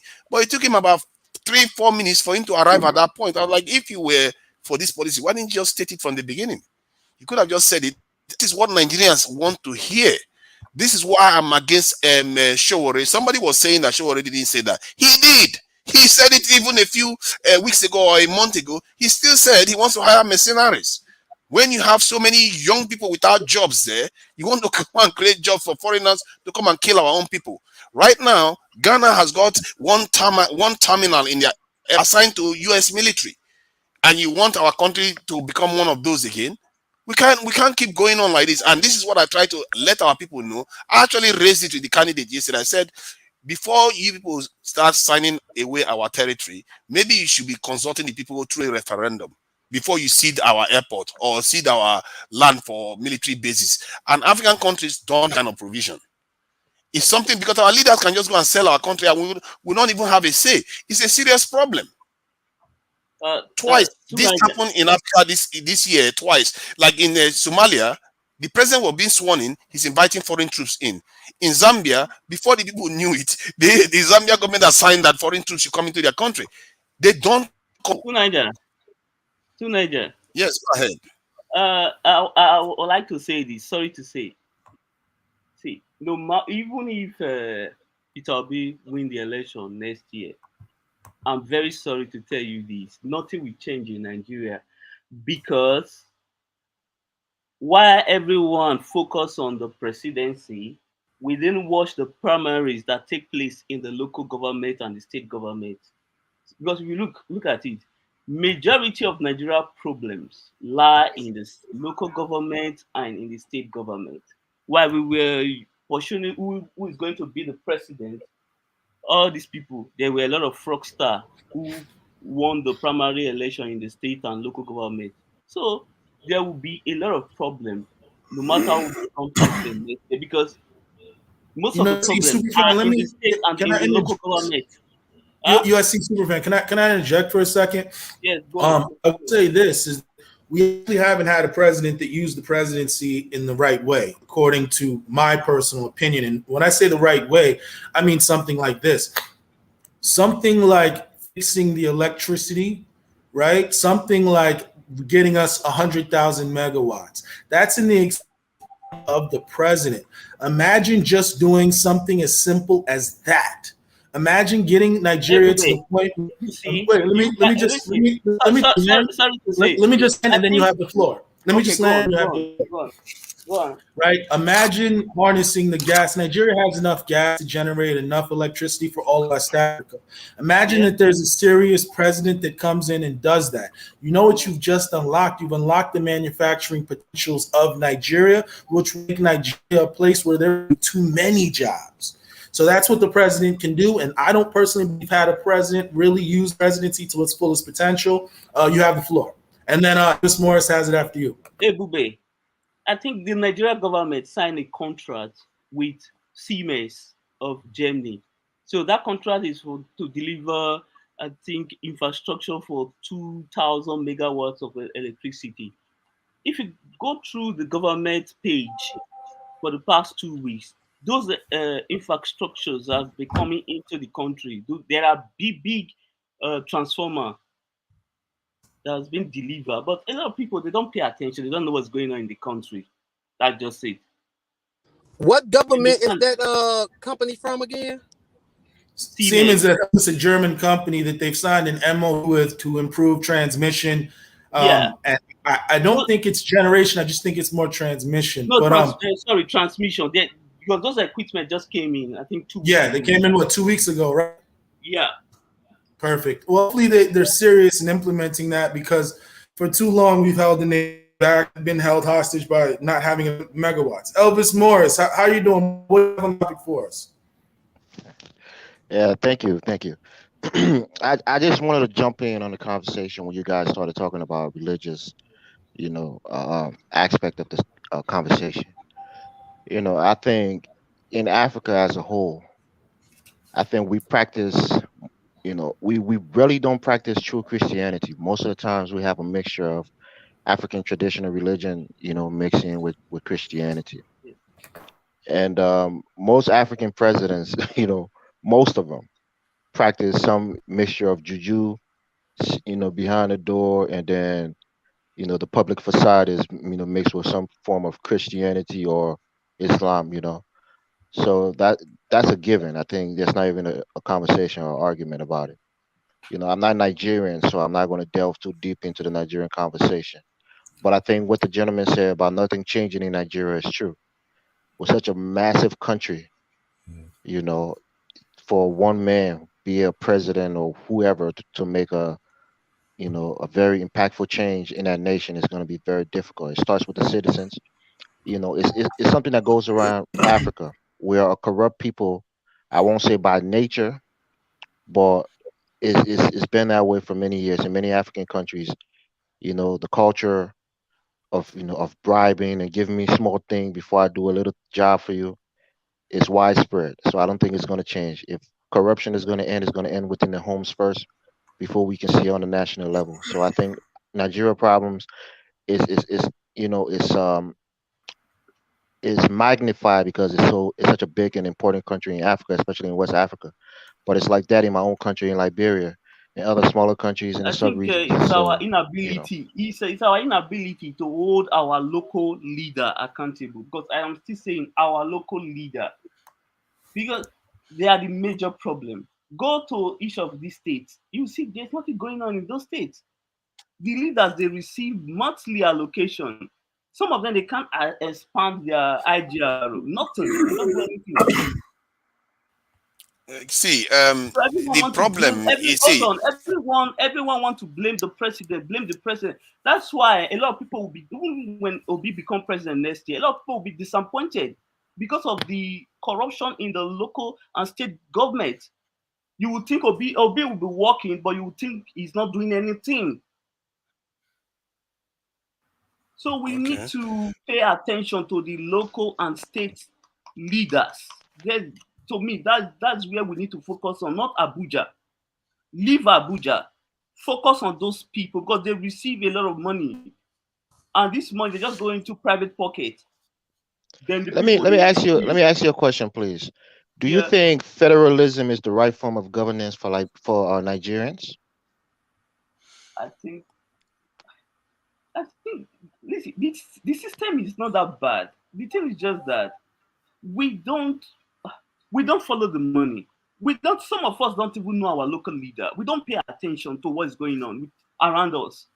Then we expect everything to work out. We don't pay attention to anything. A lot of people, Right. even a lot. Okay, for instance, diners. Ask each of us here who is our local government chairman from our state where we were born. Ask any of us You here. know, No, we don't know. None of us know our local government. And these you know, people they Shun. see money. You know, Shun. In Nigeria, as a lot of people, a lot of Nigerians here on this platform, they You don't know said their we said local government. local. You said local. You mean in Oshun? Yes, In your district Well, or well, in well, your in local Oshun, districts. the new governor's Adeleke, David. Oh, yes, he'll I be know. No, no, no. I'm not talking about the I think governor. he's talking about your local government chairman. chairman. Yeah. Oh, Like okay. so, most people don't know their local. And he said something. Superfan is saying something true. Most people in Nigeria don't care about anything after the governor, senators, and then maybe your guys in House of Rep if you know them. Most people don't know. And he's absolutely. Most people don't know local government chairman. And if you don't even know who he is, how do you hold he or she responsible if they're not doing what they're supposed to do? Right, because they're the closest to you. But I It's have not. It's another. not because. Can I just say something? It's not because they don't know their local people that they are not holding them accountable. It's because most of these people, when they get into office, they are not fully aware of what they are going there to do. What I find into Nigerians and recently is because what I find that people say they want to get into office. Some of them actually fight for the people all the time. Like someone like Showore and all that, they will fight for the people and make a lot of sacrifice. Some of them lose family members. But when they get into office, they don't realize the challenges they are going to face. Many of them don't even understand. They completely rule out the international dimension. Some of them that are fighting for us are still calling Western people masters. How can you how to rule your people when you don't even understand the bigger dimension, the bigger struggle you are in? Because when you end up there, then you find out that you know what, this thing you're going to do is going to lead to this sacrifice. It's going to lead to that sacrifice. Guess what? You're going to toe the line. This is why you see so many Nigerians, whenever they see somebody that has been fighting for them for ages, the person ends up in power and does the same thing again. Because that is why they fail. Fully aware, because you can tell from every Nigerian. I'm telling you, this is not even by exaggeration. 80% of Nigerians don't understand what it takes to rule. They really don't. They just think you just get into office, yeah, you do do good. That's how it works. And many of them are also willing to do the same thing these governments are doing. If you ask them the same questions that the government officials who are facing, they will confirm that they will do exactly the same thing they are doing. Many of them will criticize their family when if they are to office, their family member doesn't enrich them. They will criticize them. So some of them will support a governor that has committed offenses and they were celebrating a governor that was released from prison recently. People like to say that court doesn't work in Nigeria, but the governor was in prison, he was released, his people were welcoming him with cheers. This is a guy that was jailed for corruption. They lined up on the street to cheer him on. Literally lined up on the street cheering his name.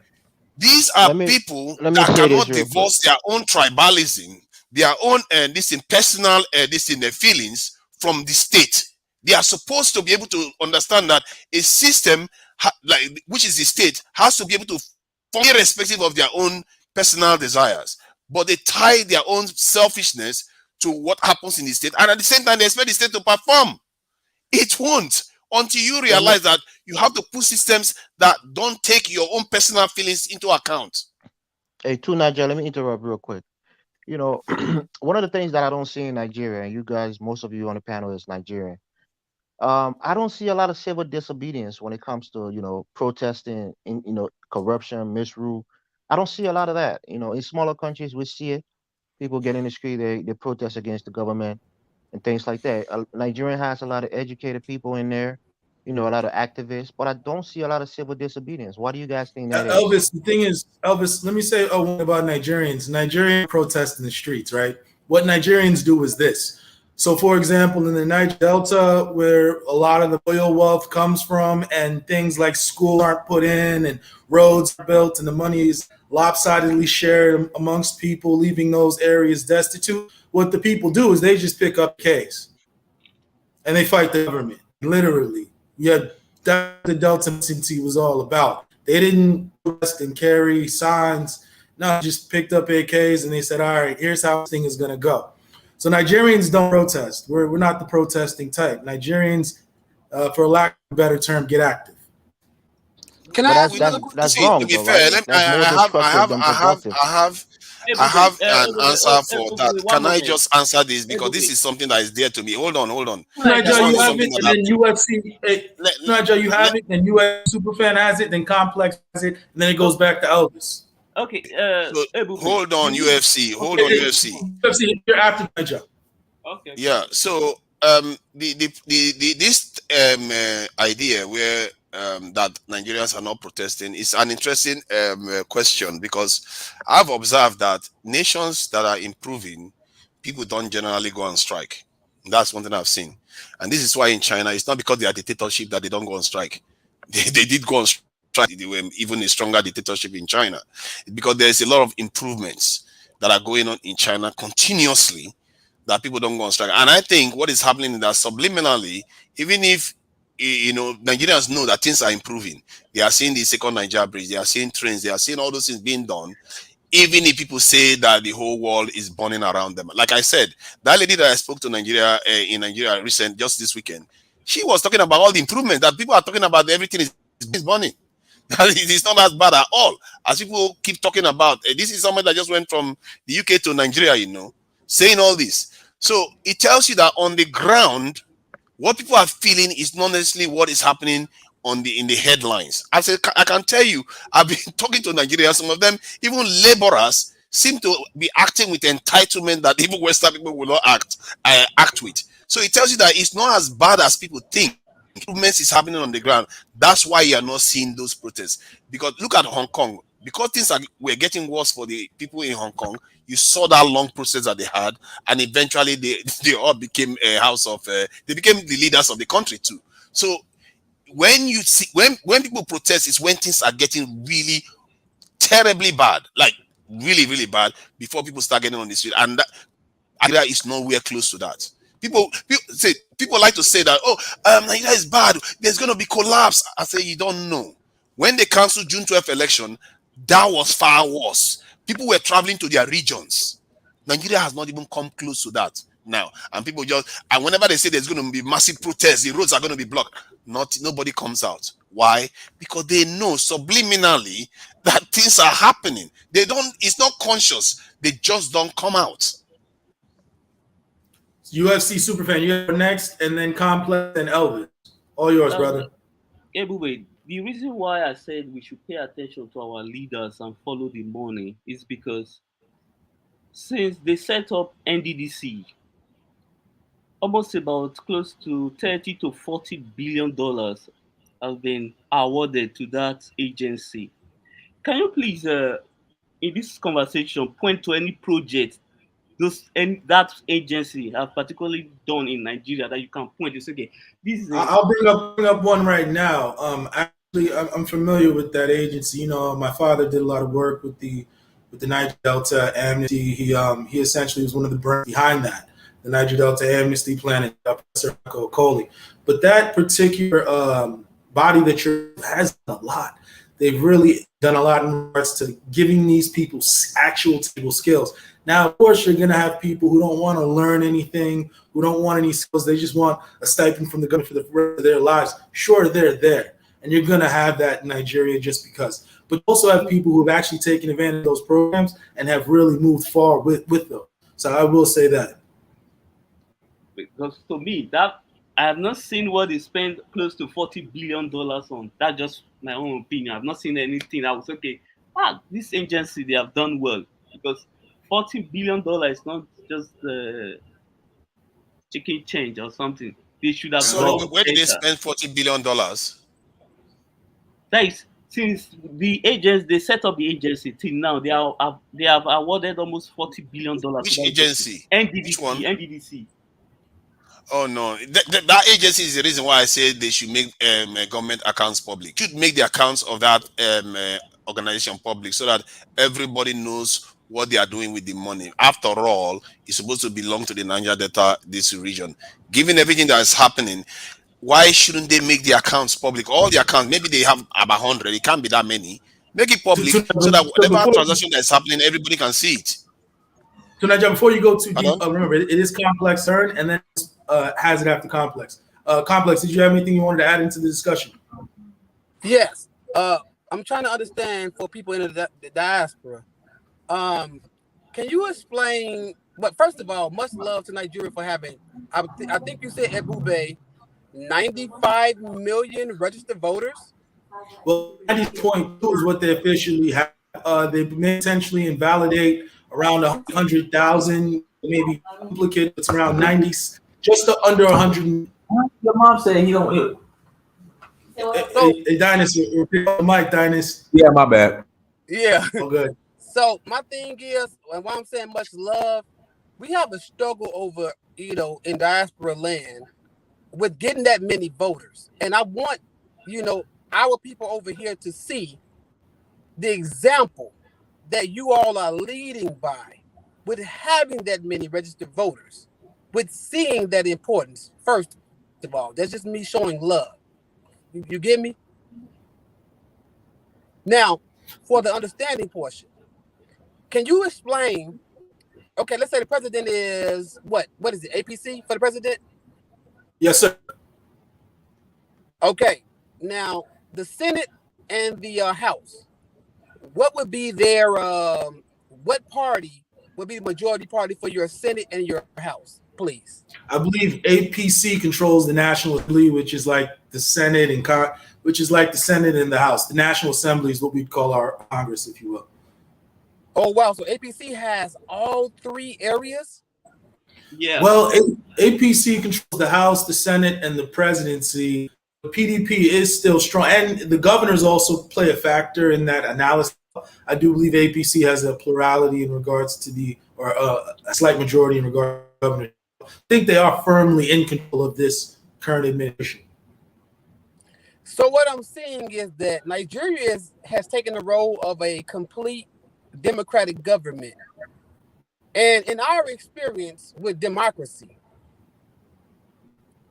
and I'm not going to speak for all of us. Anybody else wants to speak about it, I'll see it and move out the way. But for all of us, because democratic means majority rule, and that thing does not serve nor service the entirety of a people, no matter where it is. It's an experiment. It's younger than your people as a whole. It's younger than our people as a whole. So, well, I will say that democracy is part of the issue. Well, here's the thing: you have to realize democracy is as African as African.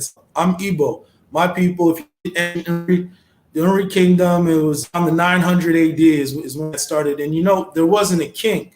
Essentially, what it was is that there were elders in certain areas. So in the Newi, for example, the political system was that there were elders that represented maybe 50 people, and these elders would essentially meet, and all of them would meet, and the rules and laws would get promulgated from there, and that's how the representation was. So Africans have had democracy in many different forms for a long time. Some Africans had sultans, some Africans had kings, some Africans had obas, some had sheiks rule. So every Africa essentially had their own system, but democracy definitely in an African system. And if you look into it, you'll see that an African group practicing democracy since 900 AD. Oh, I get that. The Igbos being one of them. Yeah, I get that. So let me just step in here real quick. What I mean by democracy is the fact that you'll have it after complex. It's a Greek word. It's a Greek word with a Greek system. What you're saying, Ebube, I understand it totally. But it's a Greek word for the polis, the polity. Yeah, but the thing is, what I would say is that Google NRI Kingdom, and Google NRI, the Kingdom of NRI, and then type in democracy. I'm familiar with it. I'm familiar with it. Yeah, and especially look up the political system in a place called Newi, pre-colonial political system. You'll see that democracy, it wasn't called democracy, of course, because we didn't have any word like that, but it was essentially a representative form of democracy. So we as Africans have been practicing democracy before the Europeans came Exactly. I don't know whether it's a good Wait, thing, my last, entirely ungovernable. my last. That is what's Wait, Tonight, my last. right. after Elvis, let My Complex last finish, then comment. Elvis, then it goes to Tonight Job. Go ahead, bro. My last comment. Do they wear those white wigs and powder makeup still, man? And they all gonna change that or not? Yeah, I'm on To it. knock all those wigs off of everybody's head. It's the silliest thing ever. We need to get rid of those, definitely. I think Kenya's moved to get rid of theirs. We just need to get rid of them. The problem is, I think a lot of lawyers spent a lot of money on them. So they're like, hey, all right, because they're expensive. Not only are they ugly, they're expensive. But we definitely need to get rid of that. Thank you very much. And thank you all very much for educating the people in the diaspora about how things work. And the more you educate us, the more we can help, because I'm seeing a lot of your presidents that have been ruling lately have come to school in America. And I just want y'all to think about that last thing. Peace. Thank you, brother. Elvis got it, brother. And then tonight. Yeah, let me ask a question. Yeah, let me ask a question and then I'll make a comment. For those of you who are Nigerians who actually lived in Nigeria, who was the most consequential president during your time in Nigeria, be it positive or negative? And I'll, if you get a chance to answer, I would like you to stay, what it was, positive or negative. And then I want to make another comment. Maybe this is a prediction or whatever. Oil is finite. It's going to finish at some point. Saudi Arabia, they're preparing for after oil. What's the secondary economic powerhouse of Nigeria after oil is, it's not, if maybe it gets depleted to a level where it's not really bringing in the billions that you guys are getting now? What's the other option after oil? Nigeria actually has more gas than oil. Nigeria is looking to become the gas powerhouses of the world.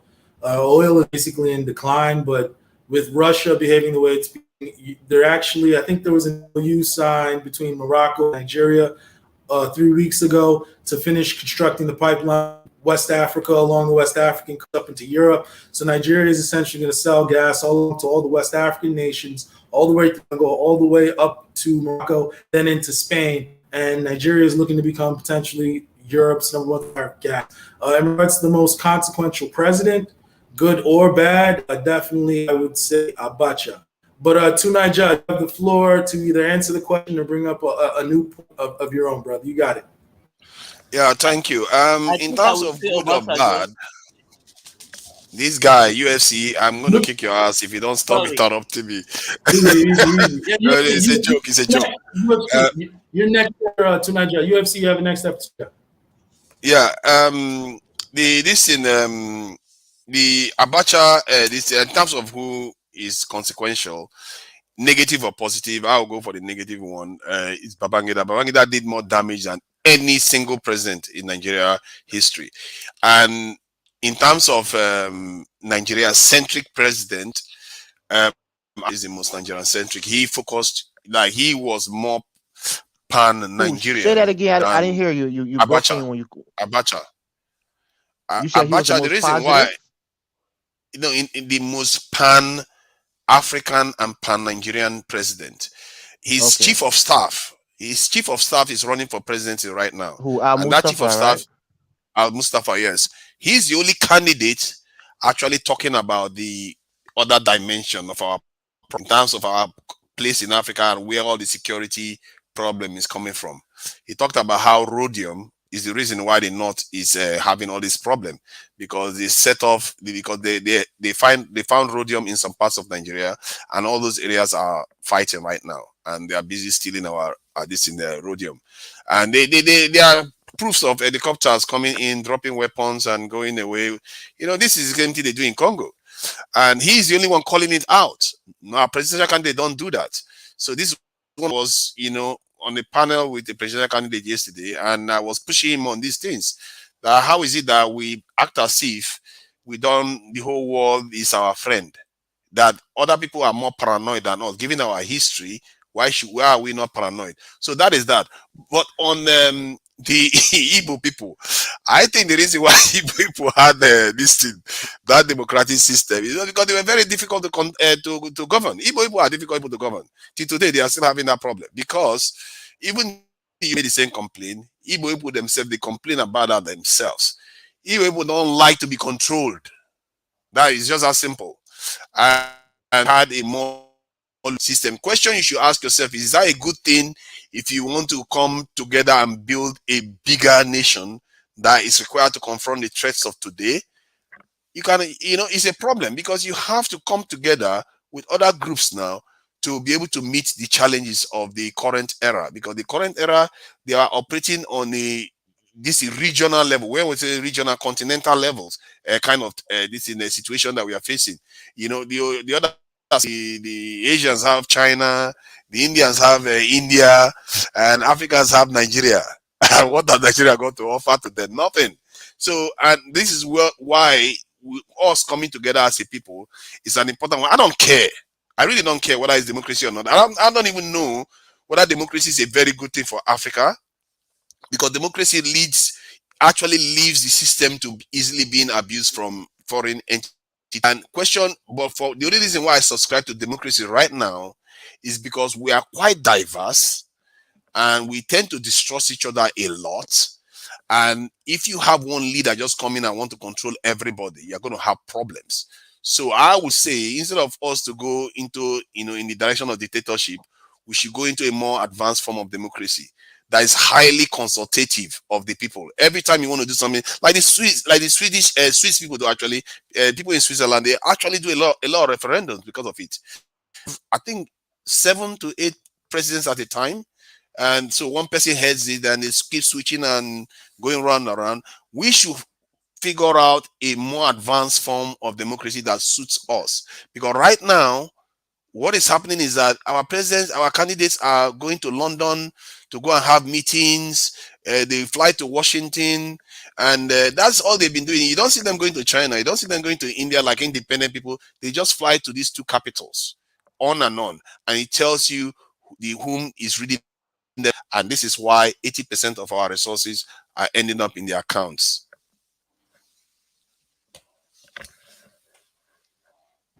US Superfan, you got it, brother. You can either answer the question posed by Elvis, or you can go ahead and. Yes, to me, I would say Obasanjo based on for the positive side because of the banking sectors and the telecom sector. So he really did great thing there. The reform was that was what transformed the financial sector and the telecommunication sector. So I would say Obasanjo. Right. Yeah, Well, let me say something quickly before. let me just throw one thing in there, then you can have the floor. Yeah, Obasanjo was very helpful. Probably one of the better presidents. He really did a lot, and the telecom sector, it opened the door for a lot of other sectors to build off. But Elvis, you got the floor, brother. Complex, is there anything you wanted to add in before Elvis? Yeah, about the topic of the show. Is Christianity the number one import of Nigeria? At some point, after the last political point, just at some point, can that be touched on, please? Sure thing. Hey, Elvis, you got it. Yeah, you had a question? Yeah, I just want to make a comment, and I think it goes for a lot of Liberians. We really appreciate Abacha. I think I don't know, like somebody said about him being a Pan Africanist. And I think that was really true, and I think it showed through with the ECOMOG. What he did to facilitate peace, not only just in Liberia but also in Sierra Leone. With all his tyrannical ways, I think we have to applaud him as African, especially West Africans, for what he did in that region during the wars of Liberia and Sierra Leone. But then I want to go back a little bit, and again, this is me being a foreigner and not a Nigerian myself. But I don't know if it was Babangida or if it was Abacha at the time who annulled that June 12th election of MKO Abiola. I think that was probably it was Babangida, him. Okay, I think that was very consequential because I think again you can never tell because he was kind of like a ghost, a ghost horse, that never was. And many people thought he would have been a good president. So maybe that could have been a turning point in the history of Nigeria, perhaps, an example for good governance. So I don't know. That's why I would go back to, because I think that could have been a catalyst for good Yeah. governance if that election would have stood. But maybe again, I don't have all the the information on that situation. But I'll pass it to you guys. I just want to make those comments. All right, Complex, could you phrase your question, and then we'll go ahead and answer. And Dynasty, what are we looking like on time? Hey, we got another 30 minutes, cool? That's cool. Works. Okay. But Complex, you had a question? My question was on the topic Dynasty put in. Is Christianity? Hey, Complex, we might have to do like a whole separate show on leave that. it alone? I think we need to do a whole separate show on that.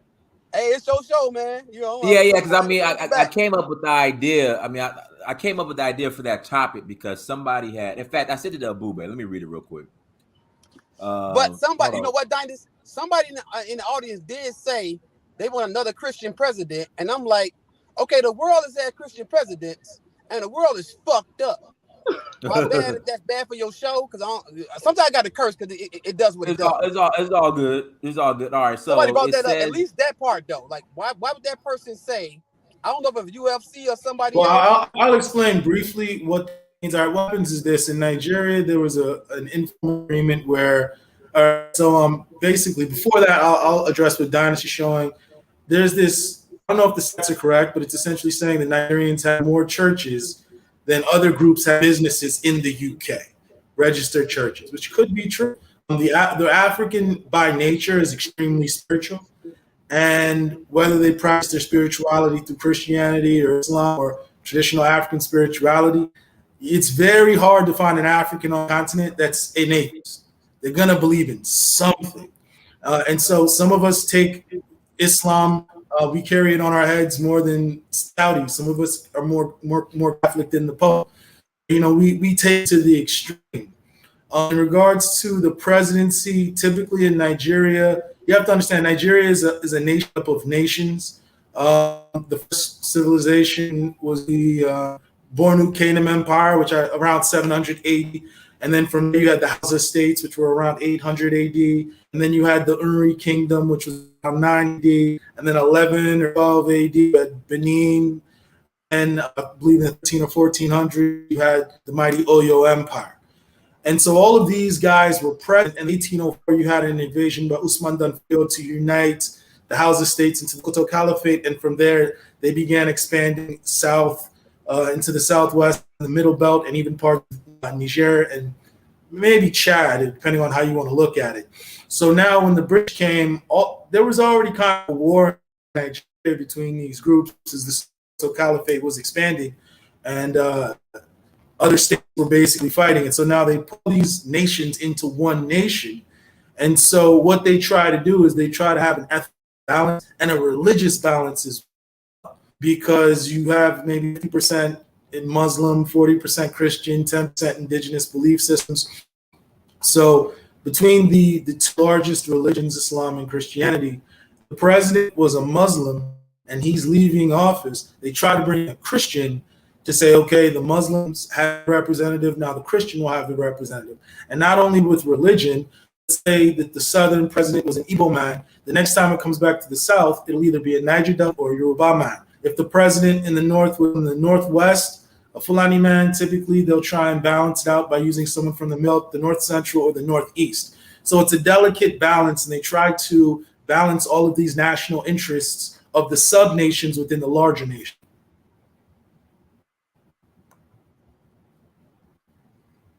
I hope that answers your Hope that answered your question. Wait, answer Zulu's question. I just wanted to say this. Like in Africa, we're we don't look for a theocratic form of government. We're not bringing in a Christian president to come and preach to us every Sunday and implement things. The monetary policies of the Bibles. Of course not, right? So it's really irrelevant whether a person is Christian or Muslim. It really matters on how they're governed. Because a person's faith is not, it may translate through their morality, whether they're a thief or not, but most people, whether they're Muslim or Christian, are going to probably steal or be involved in some form of corruption.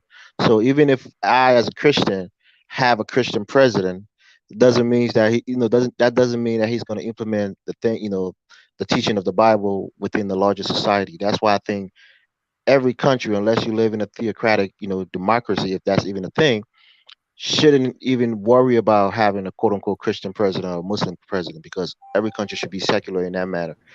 Because religion doesn't govern a circular nation with different religious beliefs. And I think Christianity is irrelevant when it comes to politics, or Islam. Religiosity shouldn't be, a measuring stick for a good or bad president. I just want to make that comment. All right, all right. Cool. Go ahead, Dennis.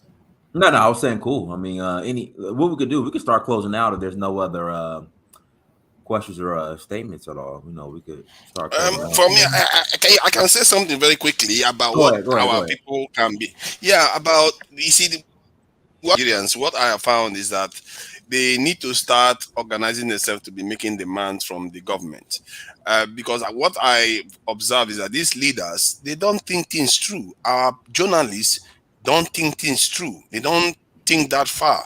So, what if you tell them, okay, this is what I want. If you want power supply, you need to go into detail. Like people like us that know about these things, we should engage them and tell them this is what we want and this is how we want it.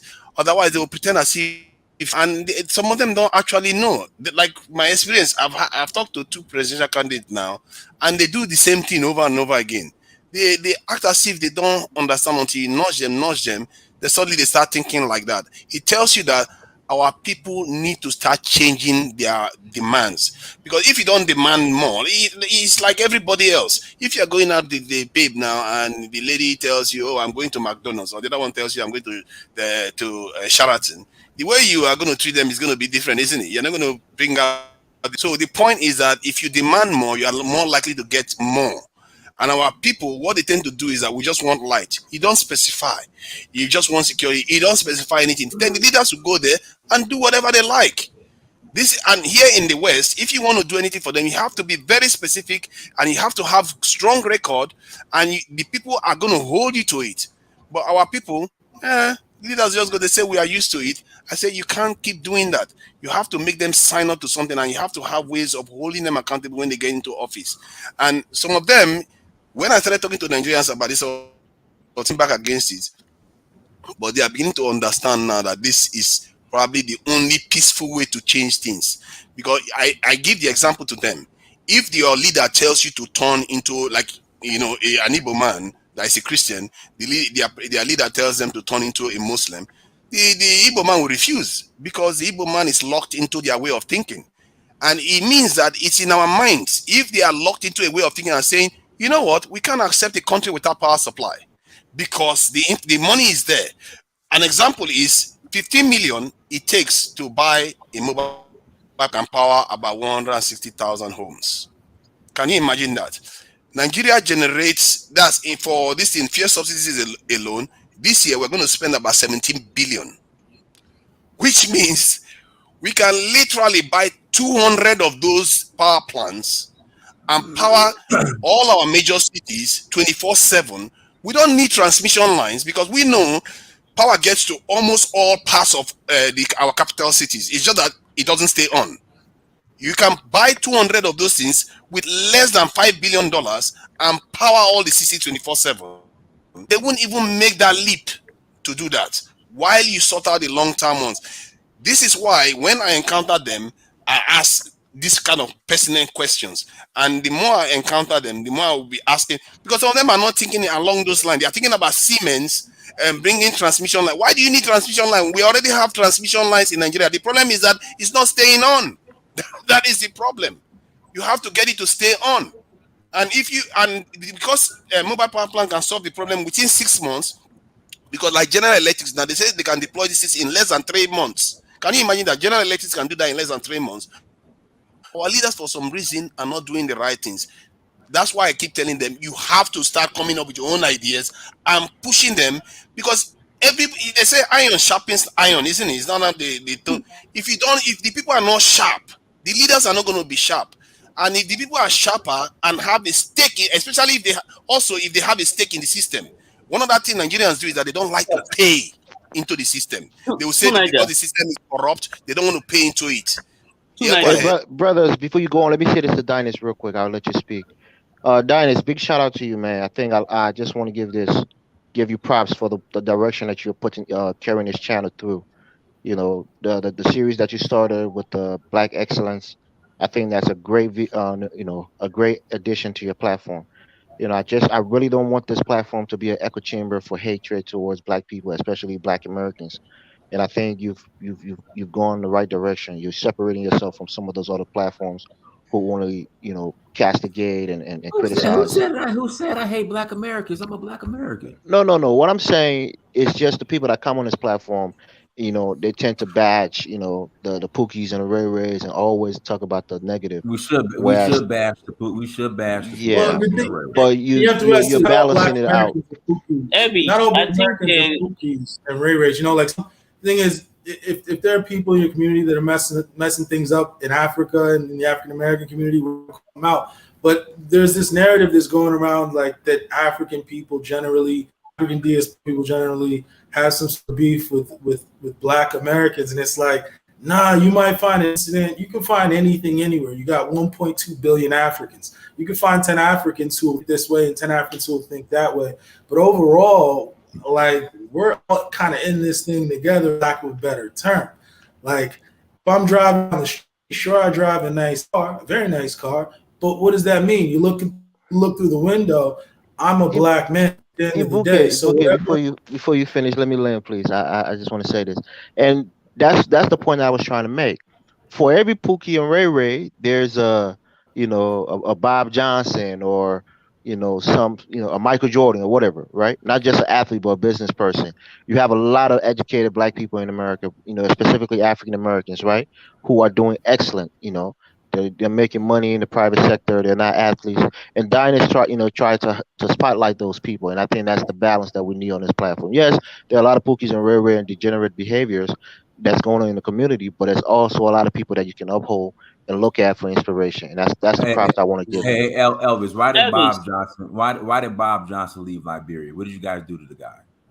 No, Bob Johnson went to Liberia because Ellen Johnson was going there. They're part of that global elite, and he thought that was the new wave. Liberia was going to become more prosperous again, like during the '60s, because Ellen Johnson was going to be president. This war-trained Harvard economist, World Bank, manager. And when he went there, he saw that nothing was going to change over time. She was as corrupt as the previous presidents, and he sold his company, his resort, to some Ghanaian conglomerate, and he left. I mean, it made sense for him at the time. Hey, Elvis, who was in power in the '60s? The American Liberians. What is his name? Tubman. Tubman was our president at the time. Tubman. Oh, I'm giving you a hard time, Elvis. All right, Elvis. Hey, we appreciate you coming on, bro. Man, that Liberian talk just jogged my mind that Americans created a country in Liberia there, and what the reality that they didn't do that is different from what Israelis did is we all know what the difference is. I don't understand how they didn't capitalize on try to do similar stuff as the Israelis did. So, but don't pay into the system. They don't it's not like in the West where they take 50% of your salary, by the time you are done, 50% is going on tax to the state. It's not like that in Nigeria. Most of Nigerian money is in Nigerian people's pocket. They are spending it for themselves. And that means their commitment to the state is different. Their relationship to the state is different because they don't pay into the state. The only thing that they expect from the state is that all the money that has been from crude oil, from gas, you should use it to take care of us. That is their attitude. And I think this is where it's important that people need to have a stake in something before they really can relate to it properly. Because like me now, because I have a stake in Africa, I am watching it. Anybody knows now, if you invest somewhere or invest in a bank or something, you watch out for what is happening there. And Nigerians don't have that kind of relationship with their government. They see their government as an entity that is spending their money, wasting their money, because they don't have it. And I tell them, if you start paying money, your tax into the state, you will respect it more. And I keep encouraging them, take care of your security, because any people that take care of their security, generally they are fine. And our people, they seem to be afraid to think in that direction, to understand that there is no way out.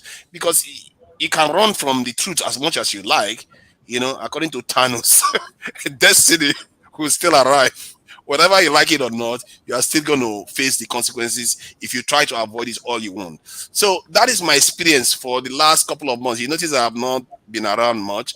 I've been talking to my fellow Nigerians, and it's been tough, but by and large, I'm understanding them more and more. This is why I have a lot of inside details of what is going on in the country.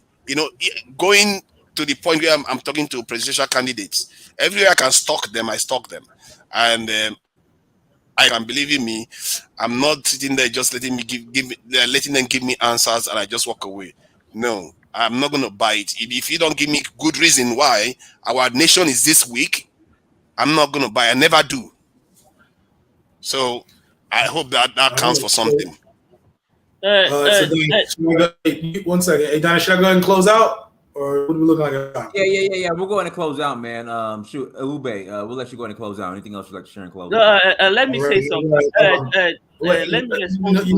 UFC Superman, quickly if you can, and then I'm going to go ahead and close out. Yes, like all of us that come to this platform, we don't hate anybody. Just that some of us are just disappointed because of the way our people behave. We just want our people to do better all over the world.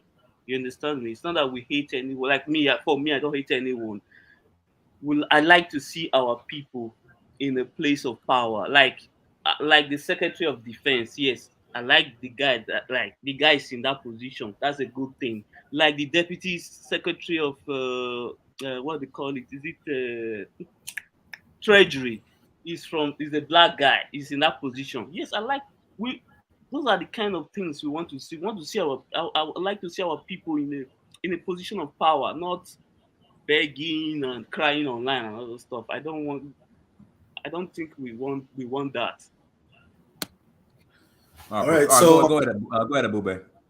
Yeah, to piggyback that, I definitely want to see our people win, and when I say our people, I mean everybody.